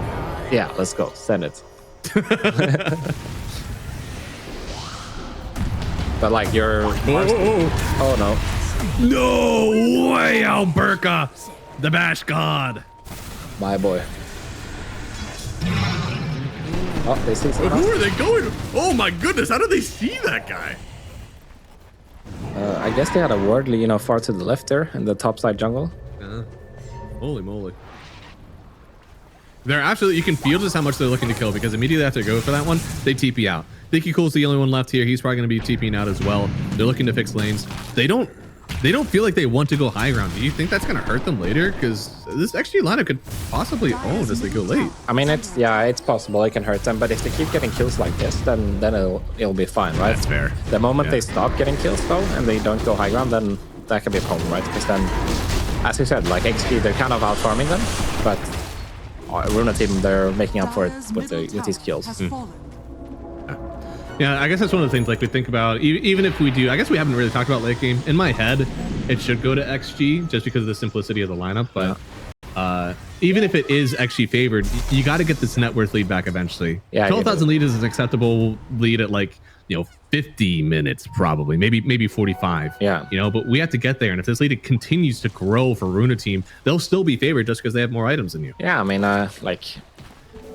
you don't want to play no map gaming for sure if you're XG. Like at some point, the Roshans and the Tormentors will start to add up. Like we have to think about the fact that every single hero scales really hard in Dota nowadays. So it's not just about your carry. Whereas in some ways, this old school hard carry style is nerfed, right? Like if you keep turtling, like this Snapfire, this Marcy, this Shakiro, they will all have 4 or 5 items at some point. Oh, they see him. Abyssal Blade, the silence. I mean, he's farming in the river. This is one of the safer places you can be. The only reason this is dangerous is because they're going for the Storm Energy. Yeah. That's everybody has their shard as well, so that's just a lot of gold. It's a lot of gold. Yeah, that's a lot. All of a sudden up to a 16,000 lead after I've been talking about the 12,000 lead or whatever they had initially. So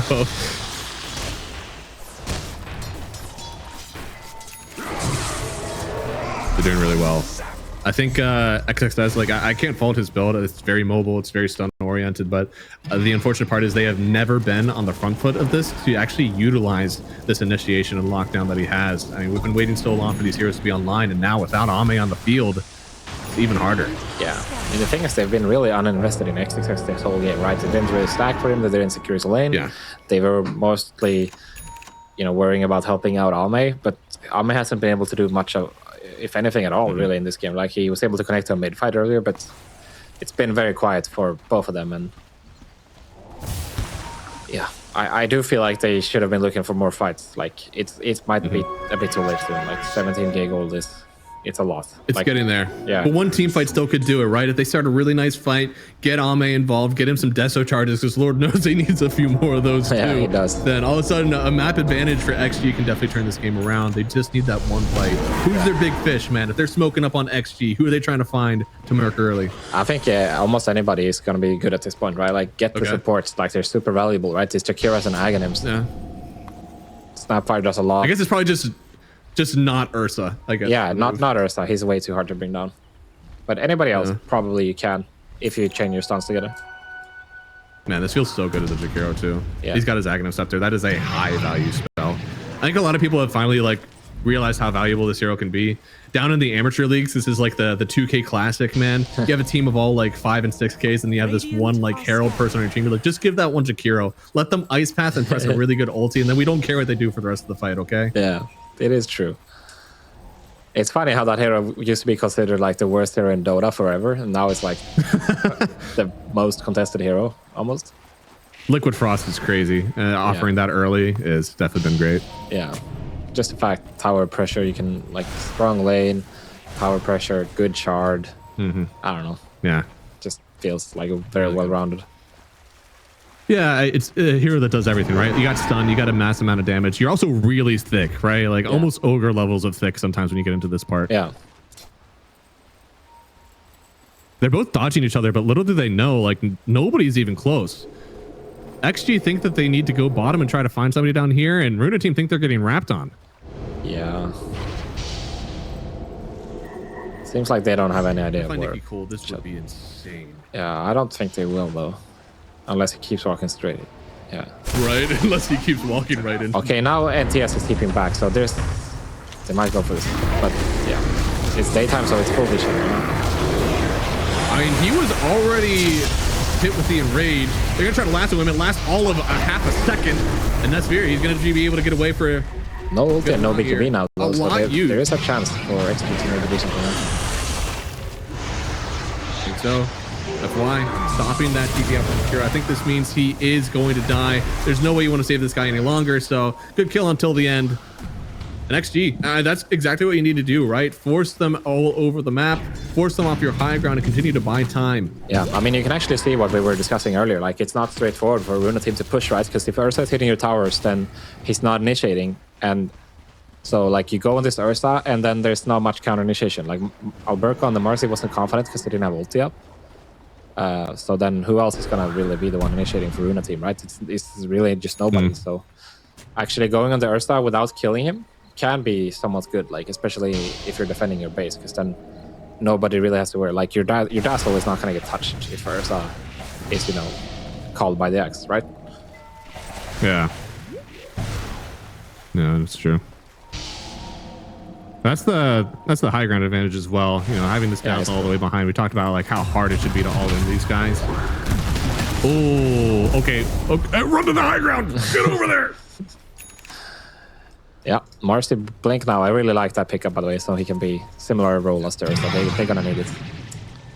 Yeah, and now with their shard as well, being able to jump on whoever she needs. Yeah, that's nice.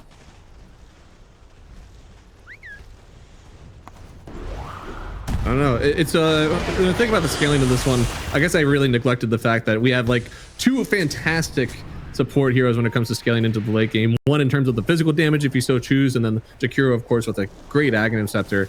Plus the fact that like all three of these cores scale great with physical damage. So it's not quite as easy as just having like an easy axe call and like a Viper who always is participating with his break, and then a huge damage Weaver. I think both of them have their value as we go late.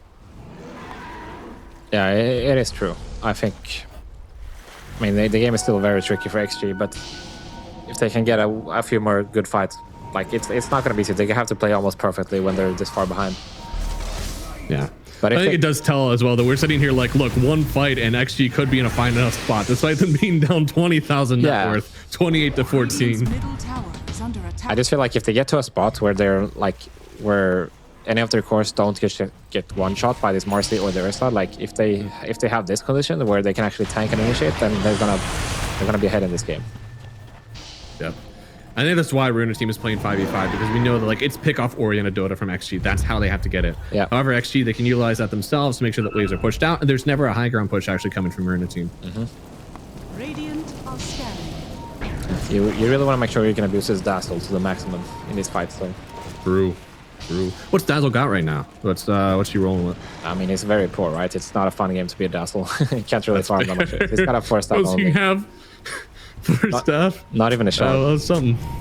No. Okay, the shard would have been lit this game. They were missing a lot of lockdown. Yeah. Jump through, getting the ice path as well. Plus dropping him in the macro Didn't get the fire. grave. That's a lot of damage. And now, oh no, they find the stun on the Dazzle. Now loading up onto nothing to say. He's able to get the dive away, but the stun, it's still there. Nicky Cool, he's owning. They make it a kill onto the hero here, but he doesn't care as long as he gets the kill on Ame. He's not even dead. Yeah, I mean, it's like pretty much the perfect fight for Runa Team. Their patience pays off. Like they get this jump on the axe, and then Dazzle is not ready. Xnova actually force-stuffing himself in to try to get the grave, but wasn't in time, and then it's kind of... Really, Roshers, I feel like you're kicking that into the top lane. Yeah, I would have liked to push way more here. Like, I feel like the Roche is free anytime you want it, right? Yeah. Even if XG is alive, you can go Roche, I'm sure. Yeah, I don't know. That's interesting, but a beautiful fight here. I mean, Nicky Cole, I think he did a really great job. You can see this jump over, plus the cookie, a beautiful chain. I don't know if that was on purpose, but really looking cool there from Queasy. Yeah, I mean... Yeah, they don't get to play the grave, and... I don't know. It's just a bit too much at this point, right? They're still gonna have racks remaining, but I feel like... For XG, when you're 30k behind, like even more at this point, you have this Ursa AD to deal with once more. Yeah. That's the double fortification out already. They do have a buyback on the Bat Rider, so if they are intending to fight this, they'll be able to once Weaver and Viper are out. Yeah. Looks like they are. Nicky Cool, they're going to jump on him first here. We'll see what kind of save they have with the jump through. Really nice Netfear, able to get the lockdown, and with that macro, that is pure damage, baby. You do not want to fight in that. And then the rebound. Oh no, Alberca. He is ending this game for Runa Team. They take game 2, and they're going to force a game 3 out of XG. Well done from the Runa Team here. Yeah, I mean, good job by Runa Team. They proved us wrong with their lineup, right? In my head, this should still be a very good kind of kite away lineup for Xtreme, and as we said, making space for Ame to get that gold.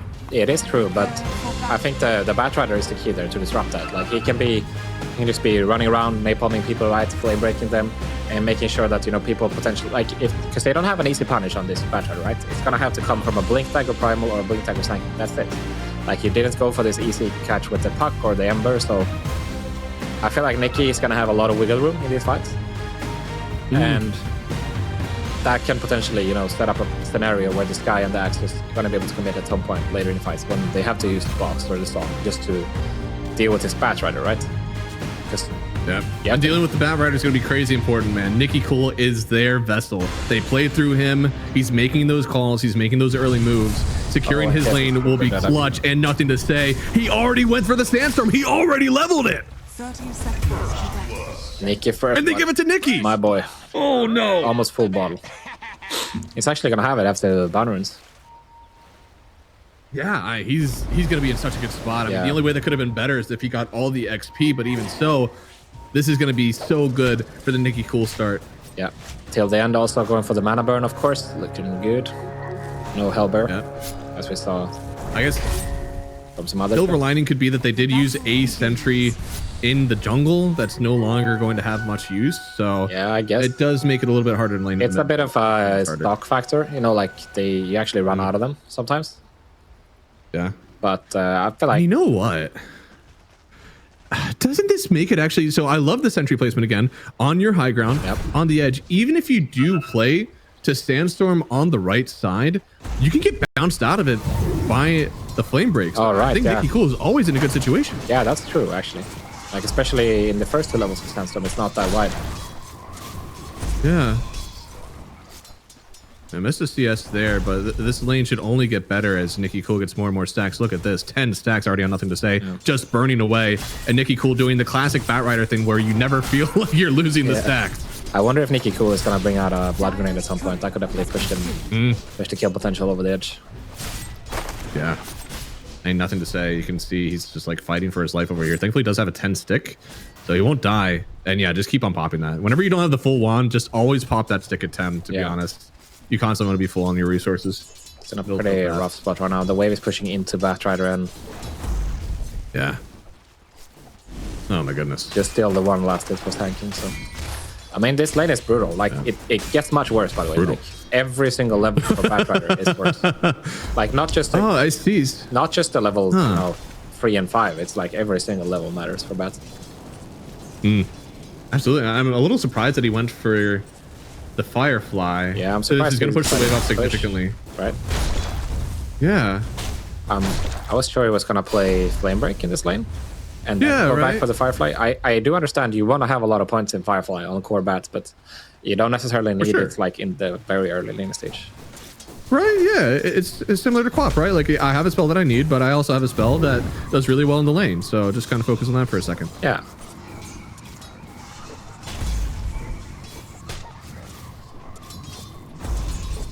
I'm enthralled with this mid lane. I'll be honest. I want to look other places, but I can't. Oh, this is interesting. I can't look away from Nicky Cool. He's only got 4 CS though on NTS, so it's like working out right now for Nicky Cool for sure. Oh yeah.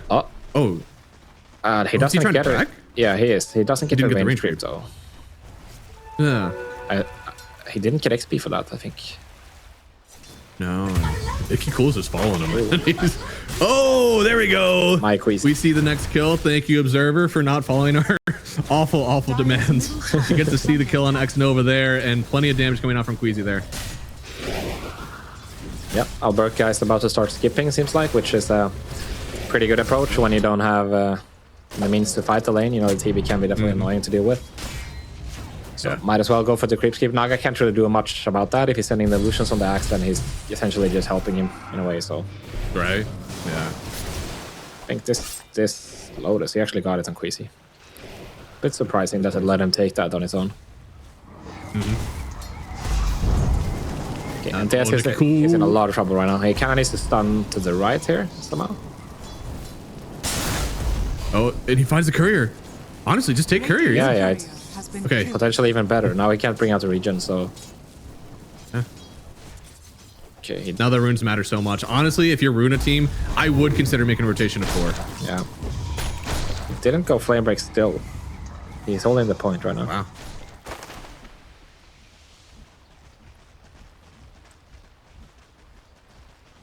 I wonder what the build will be with his tranquil boost. Because usually you would think about travels, right, on core bats, but I guess... Yeah. He's definitely cooking something. I mean, I think he already cooked enough going for the Batrider mid. I don't think he had to do much more for me. Yeah. This is definitely interesting. Spirit, that's still that. Top side. Holy moly, XXS. He is taking a lot of pressure up top. Yeah. I would have really... This is one of those ones where like the... Oh, Ame. A huge spin. There you go. Gets the kill. Now X Nova having to walk away as well. He's already used all of his mana? Yep. Huh. Nice kill. I mean, Naga doesn't do much to Axe, so... Yeah. I guess that's one way to deal with the Naga. 4 ROP Axe, by the way. Yeah. Oh man, these builds. If he's hitting him with the illusion, he's really only helping him. Yeah. Hang out Burka, man. He generally does not care. Yeah. I would have really liked the Chen, by the way, to send a creep to the top rune at the very least, right? Considering the sensitivity of the Sand King's resources. Yeah, they're in a really good spot right now. And man, Queasy, he is doing so well also. A lot of pressure on Ame. They're going to fort the wave. Yeah, he comes through with the metamorphosis. He just popped it on Ame. This is a disaster if he gets the kill here. And Alberca, he gets it. No TB, no meta. You're gonna have to do the walk of shame now for Ame as well. No TP for 40 seconds. No TP. Yeah, no TP. Oh, That's a 3k goal lead, minute 5. Jesus. It's actually insane when you think about it. I thought the game was going to be a really good matchup for the heroes of XG, but I don't think we're ever going to get there. I feel like this laning stage is going to be an absolute rollover for Runa, and something we didn't see versus Nigma, right? They were not winning the lanes, and I think they've definitely adjusted that today. Yeah, they are also playing against a different team, a team that is way less protesting against. Oh, Nicky Cool's going to go for this dive. Oh, he's going. Yeah. Oh, he's gonna get lassoed. And a TP in from the Naga Siren. Maybe she wants to die too. Nicky Cool, man, I feel like he's kind of big. And here comes Queasy. There it is. Getting the illusions out, but beautifully done by Nicky Cool here. Yeah. I like to build as well. It's going for drums. I feel like it makes a ton of sense to have some stats on a hero like this that is meant to snowball. He's just going bongo boots. Yeah. Right? Is that it? Surely he doesn't finish them early though. No. It's gonna go late Bob. Okay. I guess it's like the drum boots into... Is it Blink? I guess it's Blink. Blink? Yeah, it should be. Yeah. Oh, Nicky Cool. Yes, they don't have a he wants more. Without the lasso. Yeah, and they can't really stop him from taking the creeps. I guess. Yeah. Level 7 on Batrider now. Yep. Really good job from him right now. You can see the net worths are actually exploding. Yeah. And the levels. But I have to criticize the fact that they knew this was a core bat. Like, there's no way you expected Chen or this guy to be core. So you did send NTS to the wolves here in a way. And the upside, like the theoretical upside, is you get an XXS Primal Beast, but as you can see, he's the bottom net worth in the team. So it's like, I like that they did the TB, straight up, but they did not get anything out of the 24 once again, like, which was the same in the last game, right? They got this 24 Weaver, which was extremely underwhelming.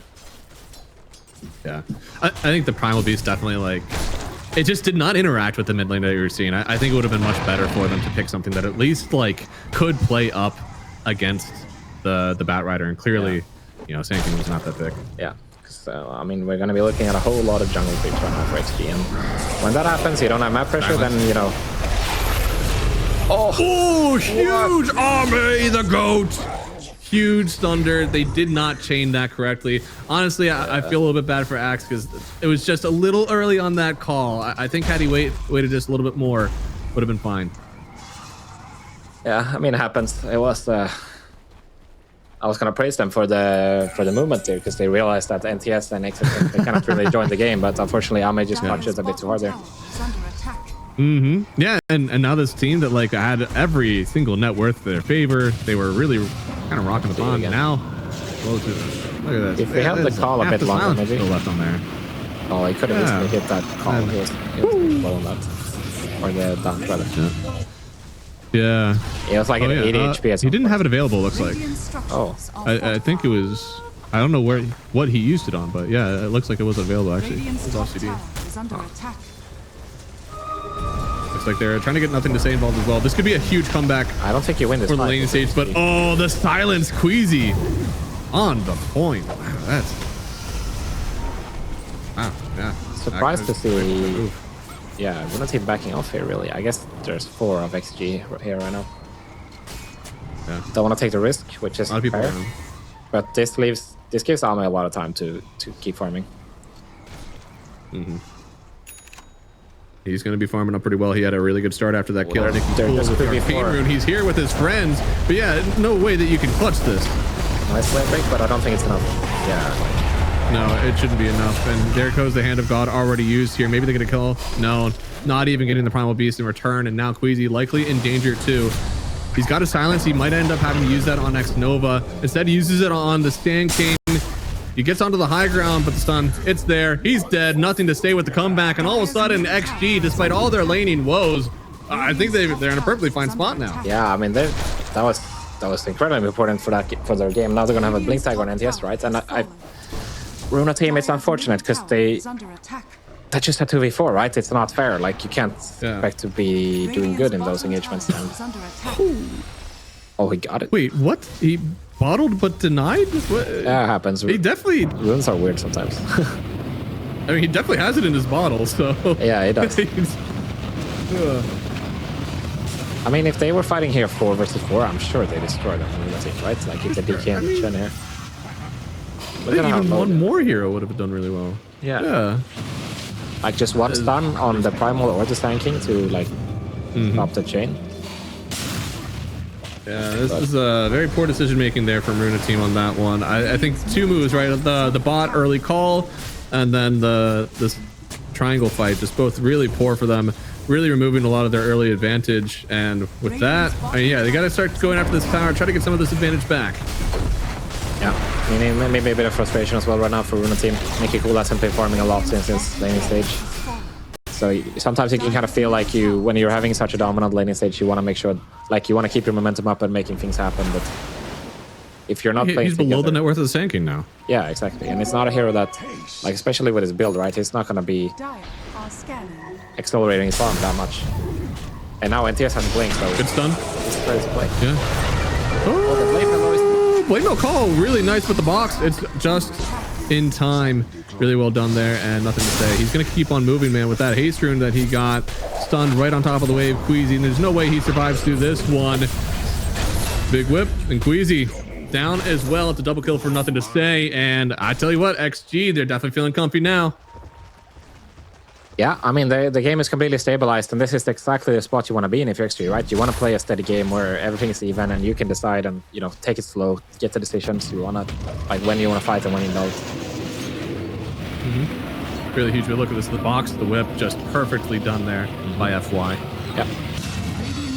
And I mean, this is the first game in this series where XG are not getting kind of destroyed when NTS has hit his timing, right? Yeah. So. And it's really well done. Crazy that like the start that they had on these aggressive side laners, honestly, from Runa Team is leading to this. Yeah. So now XG can actually do a smoke of their own. Like this is the first 3-man smoke I've seen in this entire series. Yeah, worked out pretty well for them to get the kill until the end. Kind of tanks it for the Batrider, so maybe not the worst for him. Not the worst, but this will still lead to tier 1 mid tower pressure. And I don't know if Runa Team wants to defend this, actually. All right, I mean, this is where he said, like, Ame on the TB, he brings this opportunity to press your towers and farm up whenever he wants to. And his tower pressure button is still available. That was just raw lane push from him. So if they want to go top with it, I'm sure they can. Yeah, they can. They don't need to split up right now. They're strong, right? Like this epicenter is very, very scared to deal with now.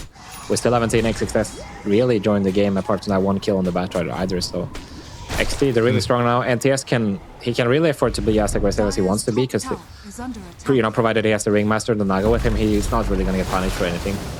There's always a song and there's always a box from Ringmaster, so yeah, might as well both online right now. I think this is becoming to be the issue that like maybe Runa Team wants to fight, but without BKBs, all of a sudden it's difficult. You've gotten a level 6 on Naga Siren, and now you have to wait for 4,000 more gold plus item priority in order to fight into them. Yeah, and this DK is for sure not going to outscale like this TB. There's no way. Like he can be fine in the late game, but that is assuming that your Axe and your Batrider are really strong as well.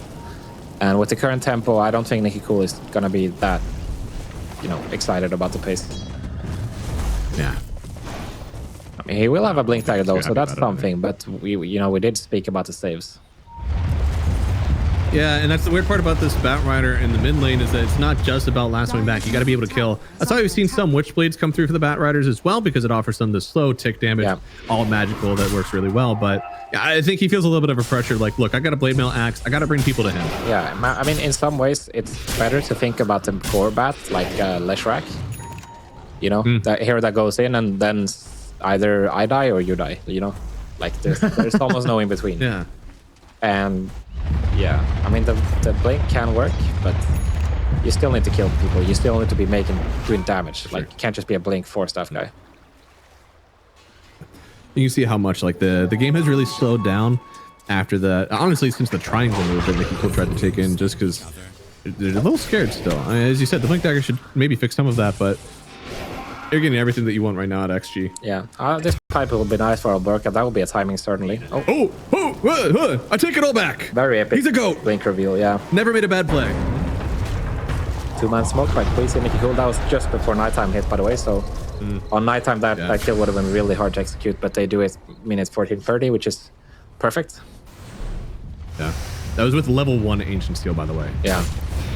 that silence still took it. It was the whole duration. It was lasso plus the ancient steel. Actually, and most of that damage was from the mystic flare. Honestly, very surprised he's keeping it level 1. I don't mind the max Q on this guy, but yeah, I think ancient steel over concussed then if you're doing that build. 100%. 100%. This spell is actually crazy. Like the fact that it scales the silence duration up, it scales the damage amp up. There's no downside to this. I think it's wild. Yeah, I agree. I mean, I guess they don't have. One of my favorite combos that I've seen so far has been like there's been some Muerta cores that have had a Skywrath on their team, so like you get the magic amp on the right click. That's really nice. Bonk, bonk. They don't have damage for him though, right? Beard as well. Oh wait, they're damage. Yeah, looks like he's fine for now. Looks like he may actually be able to run away from this one, but the dagger, it's in time, and the run through from XXS. That's good for him, and now Queasy in a bit of danger too. I don't think that he's allowed to live through this one. Coming through on the Sand Cane, big stun, big whip, and that's going to be a double kill here, going the way of XG. Is that lasso? Did they use lasso on No, he has it. I'm thinking about it, just didn't have any backup. Yeah, XG looking a lot more inspired in this one, being proactive, doing things. Look at the chain stun, man. Yeah, it's a lot of right into the fear. Oh, you know, NTS is like by the bottom when this starts, and is still able to connect towards the end. Big onslaught as well. Yeah.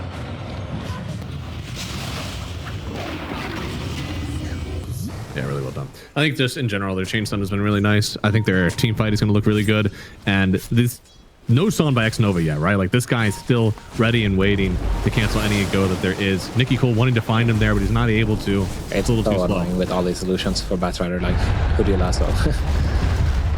Yeah, I feel like the answer is it's got to be a two-pronged attack, right? Like you've got to have call and lasso happen almost at the same time, and somehow you've got to be able to catch both supports. It's a very difficult move to make. Yeah, like it's the same story for the Dragon Knights, right? Like you have a blink stun, but you don't know which one is real. There's gonna be Naga loose everywhere, TB loose everywhere, and you don't really have any meaningful AOE to like usually you only need like a little bit of damage on the illusions to indicate that they're actually illusions, but they don't have any of that in their lineup. I think the big thing with the Runa Team is that they still have a good amount. Ooh, this is a nice pickup when they find it. Lasso. Don't want it. Don't need it. Yeah. There you go. There's still a good amount of late game here from Runa Team purely because of the Dragon Knight, even though that might not be how they usually want to play. This hero still cracks damage out as we get later and later. The Chen also is very impactful late game. Like you can build a ton of auras, get more auras from the creeps as well, have team items. So the Dragon Knight can actually scale really well. Like they...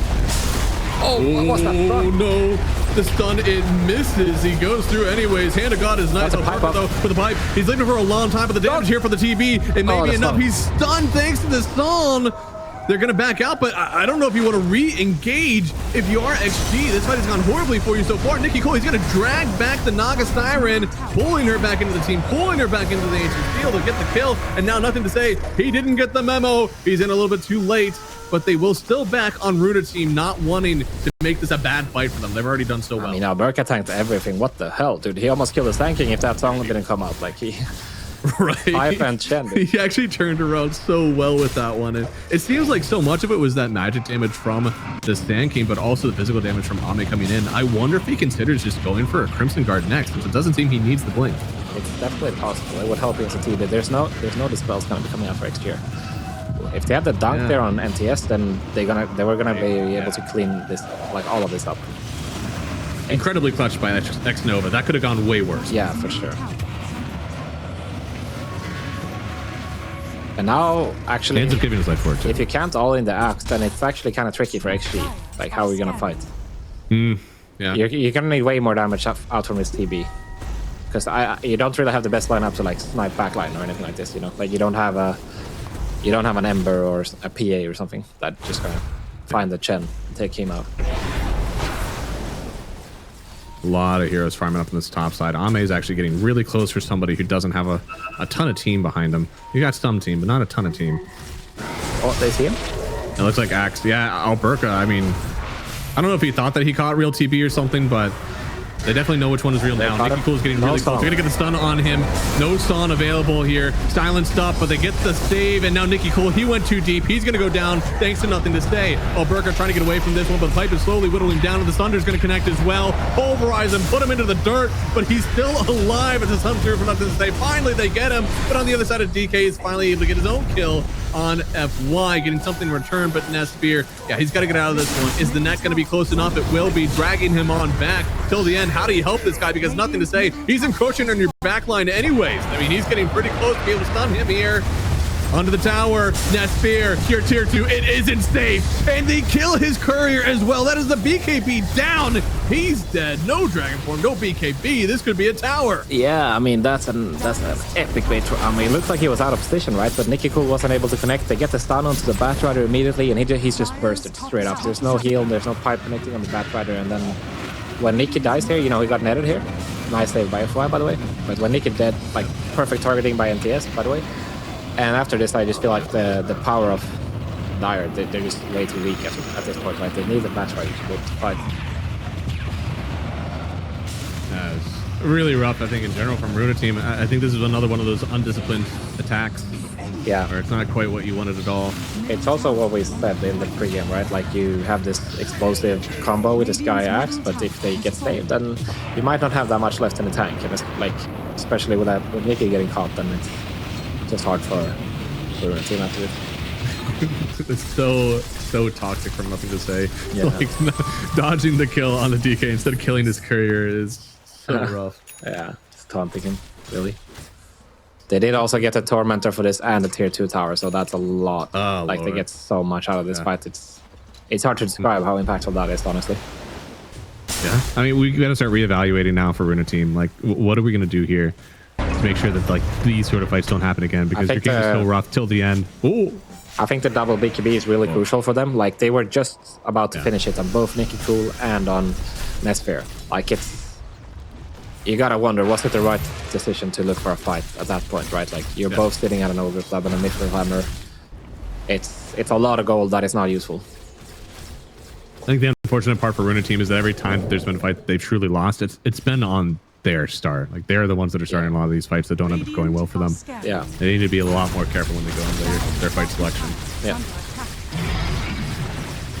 Right now, XG is in a comfortable position. It's similar where in the first game, like, Ame is ready to hit towers, and they look very structured and very solid when they are in this position.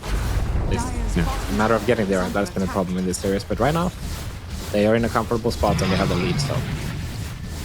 Absolutely. This is another tier 2 tower going down. They already got top.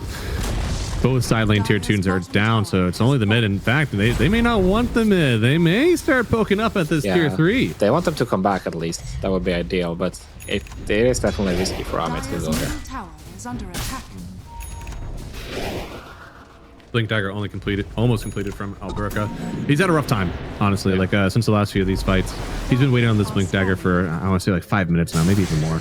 Yeah, the pipe was good in the mid fight, but then they weren't able to utilize it in the next fight. So now he's gonna need his dagger. Yeah. The lowest farmed core right now, and it's not a particularly amazing axe game, right? Double save is never fun to play against as an axe, but maybe this blink will change things. And this double DK, it is a significant timing, especially to meta being down right now. Yeah, and that's still important timing for everybody here. Runa Team, it's hard though, because you said we're waiting on some of those BKBs. They do have it finally, okay, on the DK. On Axe, they have the blink, and looks like they are going to connect on him. The stun coming through, they just barely get the kill, barely missing on X Nova's stun. No TB. Yeah, he's got TP out of this one now. Nicky Cool, he's got his own BKB. He's trying to make it work. He's trying to get another kill here. Looks like they're going to connect on the Ringmaster, but they won't get anybody else, it seems. They'll file into the base. And Runa Team, they put themselves in a very good situation right in front of the Roshan pit if they wanted. They didn't even have to press the BKBs to get Ame. They're very uncharacteristic, like, positioning. You see, FY is slightly off the mark, and the same story with X Nova. They're all not ready. And, you know, if they're all going to be playing in the same corner of the map, you better be ready to save each other, right? But they did not expect Runa Team to be making this move at all. So, yeah, great job by Runa Team. That's going to yield them a Roche. Oh, look at this. I mean, they're gonna try with this epicenter. But nothing to say. He's coming in with the burrow. Epi, so much damage to Alberca. They're trying to get the Roshan. Radiant's able to like take the kill. He got it next. Alberca that gets a snatch on the Aegis. He already gets it. He just goes down. And now the Primal Beast is the only one left. It was a risky move, and it did not pay out for Xtreme Gaming. Oh, Ame's here now, but it's a little too late, isn't it? They're gonna get this 10 looks like kill, they're but I gonna don't think kill he on carry the for Runa 10. Team. No, not at all. They essentially trade away the Aegis for 2 more core kills. You do lose Nikki Cool. That one kind of sucks, but otherwise still very good, I think, for Runa. Yeah, you get MTS and XXX, you love them. You don't get a Roche kill, which is annoying, but... There's so much damage here. Why does it feel like every time Yeah, there's look at a fight like Alberca. this, it takes such a long time for somebody to pick up the Aegis? It does. He took it like just before he died, too. I don't know if they were waiting to like give it to the DK or something, but... yeah, there was a long time where that Aegis was sitting on the floor. I Diablo think, 2 practice coming into he play. did about as much as he could, right? Like, Blink Yeah. Burrow, Epi, right on top of everybody. They even had to pulverize. Yeah, a lot of good things happening. Can't do Just much more than that. barely Like, close. the only thing is like, yeah, you would want the Roche to die during your stunts, but there's no way to predict that. Like, you don't have vision. Yeah, it was for blind jump stuns. It was pretty good. And now call connecting onto the Naga Siren here. The box is going to provide a little bit of magic resistance. Still very low, but the stun in from the DK. A lot of physical damage. Battle Hunger as well. They'll get the kill on X Nova. This is the power of Dragon Knight. You can prepare for a lot, but when you get stunned, what are you going to do?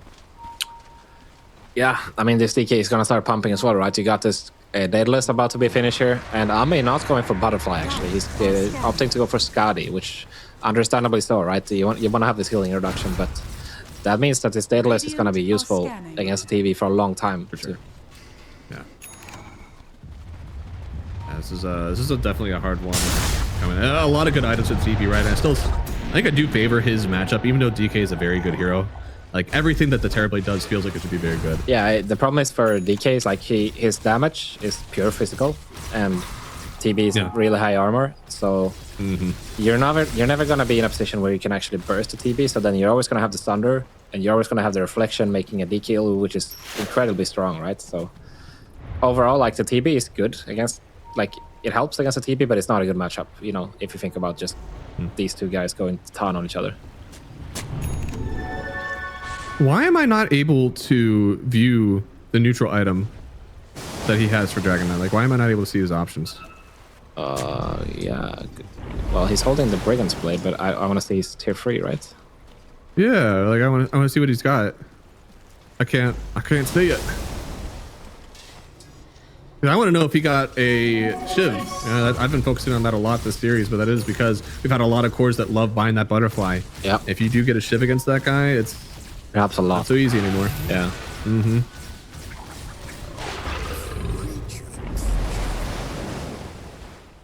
Right now we see a way more timid XG compared to the last 10-15 minutes of the game. Yeah. They understand that it's not so simple anymore. They are also looking at this Shiva and Skadi to come online. That will be their next big item timing. Still a way to go for this Shiva. The Skadi is about to be finished for Ame, so...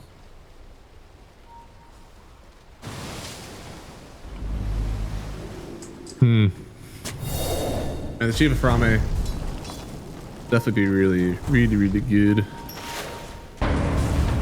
Sorry, the Shiva for NTS. Sanky. Yeah. The AC build on Batrider. Not every day you see that. No, I mean, I love the armor. Yeah, it's good. That's pretty good. I don't... It's one of those, like, is that your job?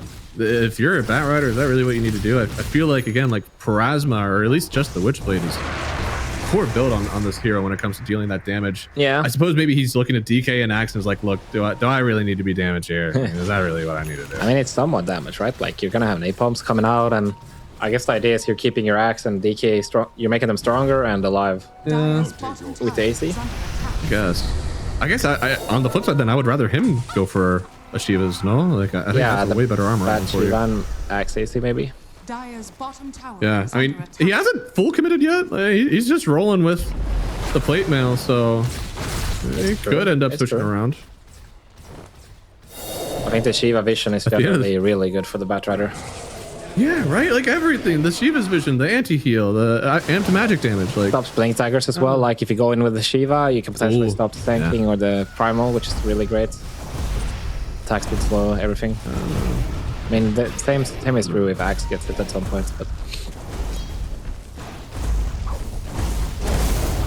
I wonder if this is okay, maybe I'm feeling it. So he's got the 5 points in his sticky stack, right? So he's doing right click damage. Yep. It's so amped up because every right click is applying those sticky stacks. I wonder if he's turning into a real like raw right click. Like he wants that attack speed.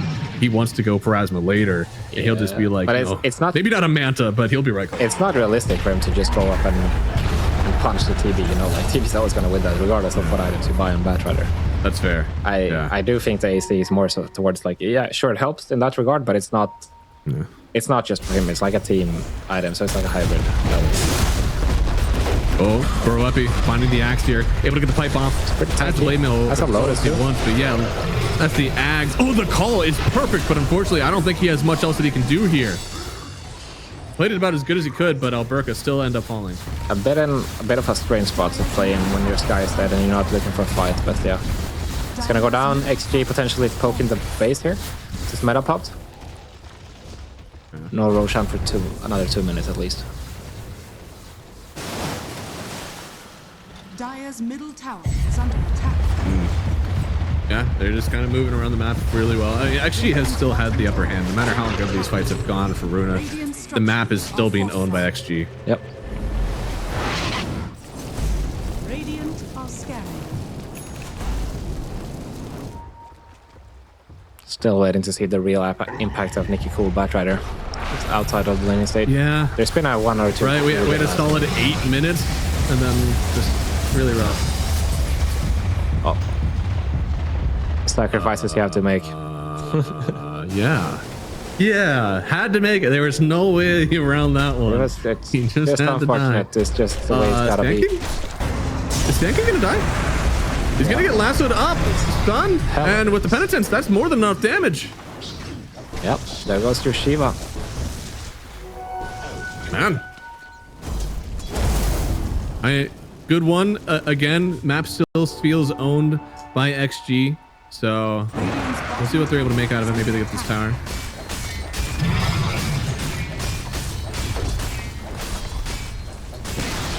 Radiant's middle tower is under attack. I love this build for the DK. What do you think he should be queuing up next? Because in my head, I feel like he's got a good enough build, but he doesn't have that evasion pierce, right? And eventually TB should be getting that. It's true. I also think the Satanic is pretty strong for him. Like, just being able to survive tanking stuff, mainly. Like, if you think of that. Knowing that there's no butterfly on the TB yet, I think I would rather go for the Satanic. Hell, I could even see a world where you're trading away your boots for the Satanic and keeping both. I have seen that before. Yeah. Since you have Swift Link, the boots aren't as necessary. Yeah, it's true. You don't need the boots that much. There's also an Aghanims at some point, but it's so expensive, right? Yeah.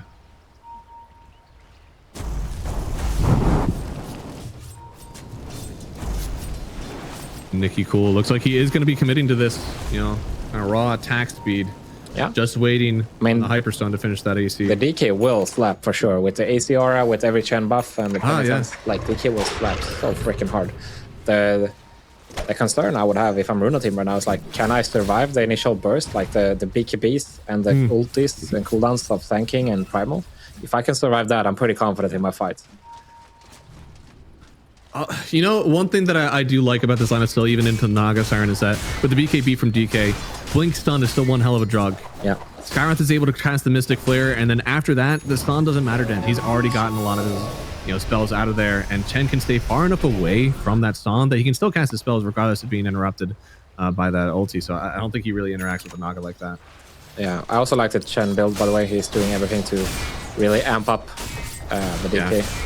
Because Axe was going for the pipe, like Chen doesn't have to feel like he has to go for like a Greaves pipe build, so just go solo or Vlad's drums, like everything to really make your team stronger. I wonder if he ends up going for the Agonist Scepter then, if like that's what he wants to do, or if it's better to go Holy Locket first, or even if he goes either of those. I don't know. Holy Locket probably better, right? You can get the big golem from your shard. That will help a lot with the surviving aspect.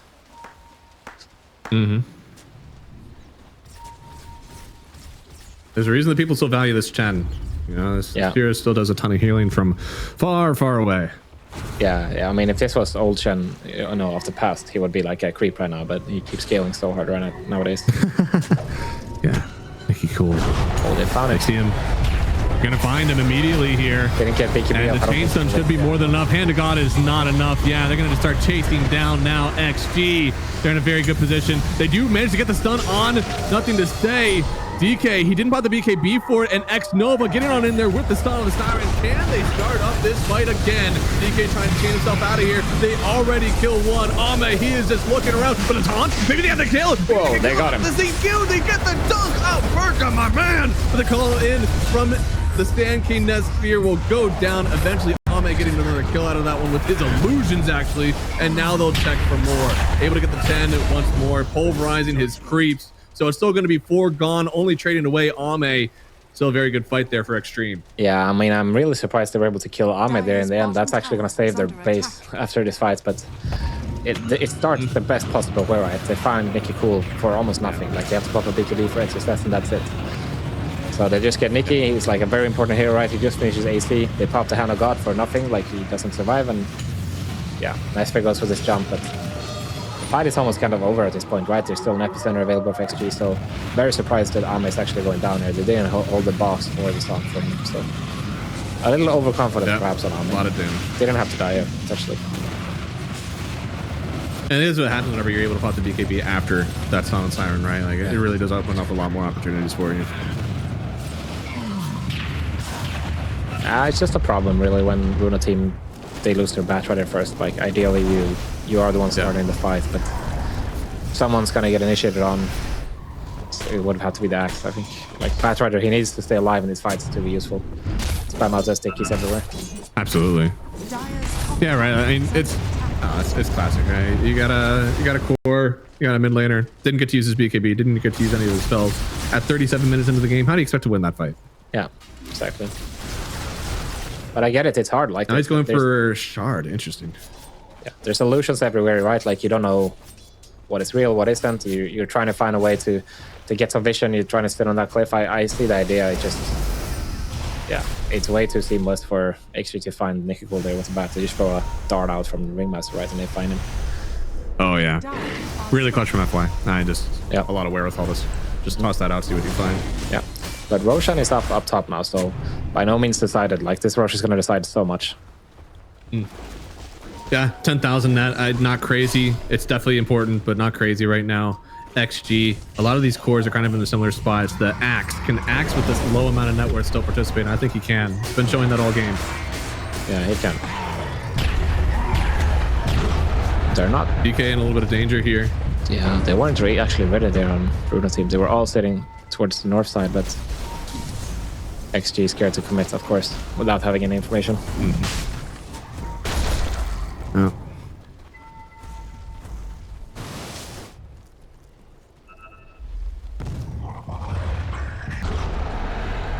And this is going to be a tense fight. I mean, Roshan, it is going to go bottom eventually. Even if it does go bottom, I don't think that XG really care. They didn't commit a ton of wards up here. They would like it to be top though, XG, because they have the outpost there, right? They're Radiant. If it goes bottom, that Runa Team has the advantage in some ways with outpost.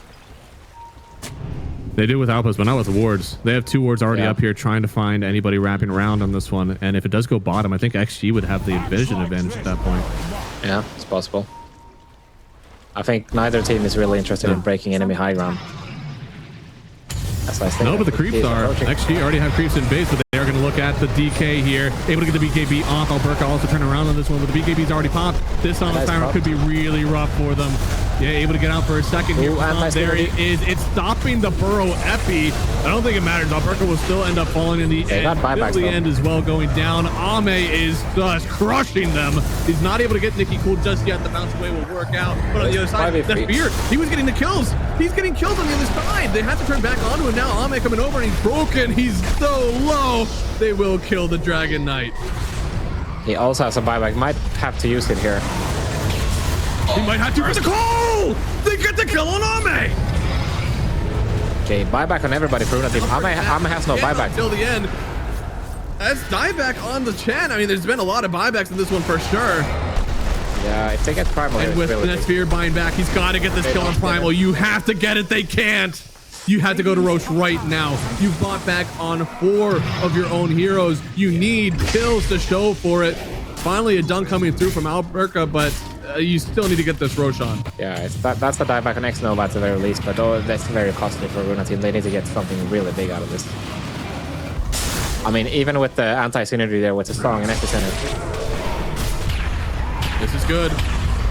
Should be good here. They're really trying to be aggressive outside of Ame, but Jesus! Act! I don't know. Oh my god. He has BKB soon, but no TP on. That's fair. They need to keep stuff. No TP. The daggers are so good. Percentage-based damage. The jump through. That spear. Turning around. He's trying to play the vision game, honestly. And now, a little bit of an early box. Is this kill? I think that spear can turn around on this one, no? Yeah. No box. I think he could have. It's scary though. There's an Epicenter stanking behind him. Yeah, this team fight, even with the anti-synergy coming up here in a second with the Song and the Epicenter, you know, completely in tandem. Didn't really matter. Ame's too strong when they get the initiation like this. You know, he's completely free. Over towards the very end. And Runa Team, they're throwing all the buybacks, but yeah. Mass Trigger and Isolated, they get the call on Ame here and they get the kill eventually, but NTS and XXS are completely free to do whatever they want for this entire fight, and it's always going to be a problem. Yeah, I think, you know, both of these guys, one side has the BKBs, right, from Runa Team, where if those get popped too early, then the fight feels really free for XG. And in the same way, XG, if you use the box too early, if you use the stone too early, it feels like a free fight for Runa. I think in this one, I definitely think that XG handled their cooldowns a lot better. Yeah. So they will get the Roshan. No way Runa Team contested with 20 seconds remaining on the axe. So they're going to be stuck depending on the high ground, more than likely. Yeah. Definitely could be difficult. High ground is always weird with relocation abilities, and we certainly have that on the Batrider. And you got a Skywrap like in a very good spot, you know, sitting on your tier 4 potentially with an Aghanims. Like every time they've been killing the TB, it's been, you know, to the courtesy of Queasy, really, right? Like he's doing most of the magic damage for Dire. And he's about to die right now. Yeah. He could. No buyback for him too. Oh my lord. He's trying to get a lot of spell lifesteal. My god. Yeah. But that's 100 seconds without him. That is a problem for sure. That is absolutely a problem. It's got to be wave cutting now. I think if you're Runa, you got to look at waves to like which ones can we actually take care of right now. Nicky Cool's trying to take care of mid, but top slide is already too far out. I think Ame, he's going to be heading high ground. Yeah, and I don't know, like you don't have buybacks. I guess Nicky has a buyback, but he's the only one. And without Queasy on the Skywrap, it's tough. But if you don't do anything, then it's gonna be minimum 2 sides. Can you give up a Rax? I mean, 1 Rax is fine. 2 is tough. Dire's top tower is under attack. We'll see. This is certainly going to be at least 1 lane. I don't think there's any way to defend. And this is brave. I mean, they're very smelling strong. blood in the water for XP. Really strong. Yeah, they know. They can definitely get in here. There's been no real answer from Runa Team just yet. They take 1 tier 4 down, 1 more left. Ame hitting, and here it comes. They get the stun initially, but there's the Primal Beast in with the counter initiation. They have to pop their BKBs. Axe is trying to survive for now, but the damage, it might be too much for them here. Solid Siren is out, and the BKBs are gone now from Runa Team. Another stun through from the Sand King, the Burrow, the Epi. It's too much. Nesphere is dead. 10 is dead. And with that one, with no Skyraz Mage in the game, Alberca, I just don't think he can do it by himself. Yeah, I mean, a good call by XG to go for the throne here, actually. Even though they have a pretty good jump here for Runa Team, it's just not enough when you don't have a buyback on the BK, right? They get the Primal, they get the... next... Oh, do they have the damage? No! The Thunder is just in time from Ame. They'll get the kill on Alberca. He doesn't have a buyback, and GG is called. Almost brought it back, but XG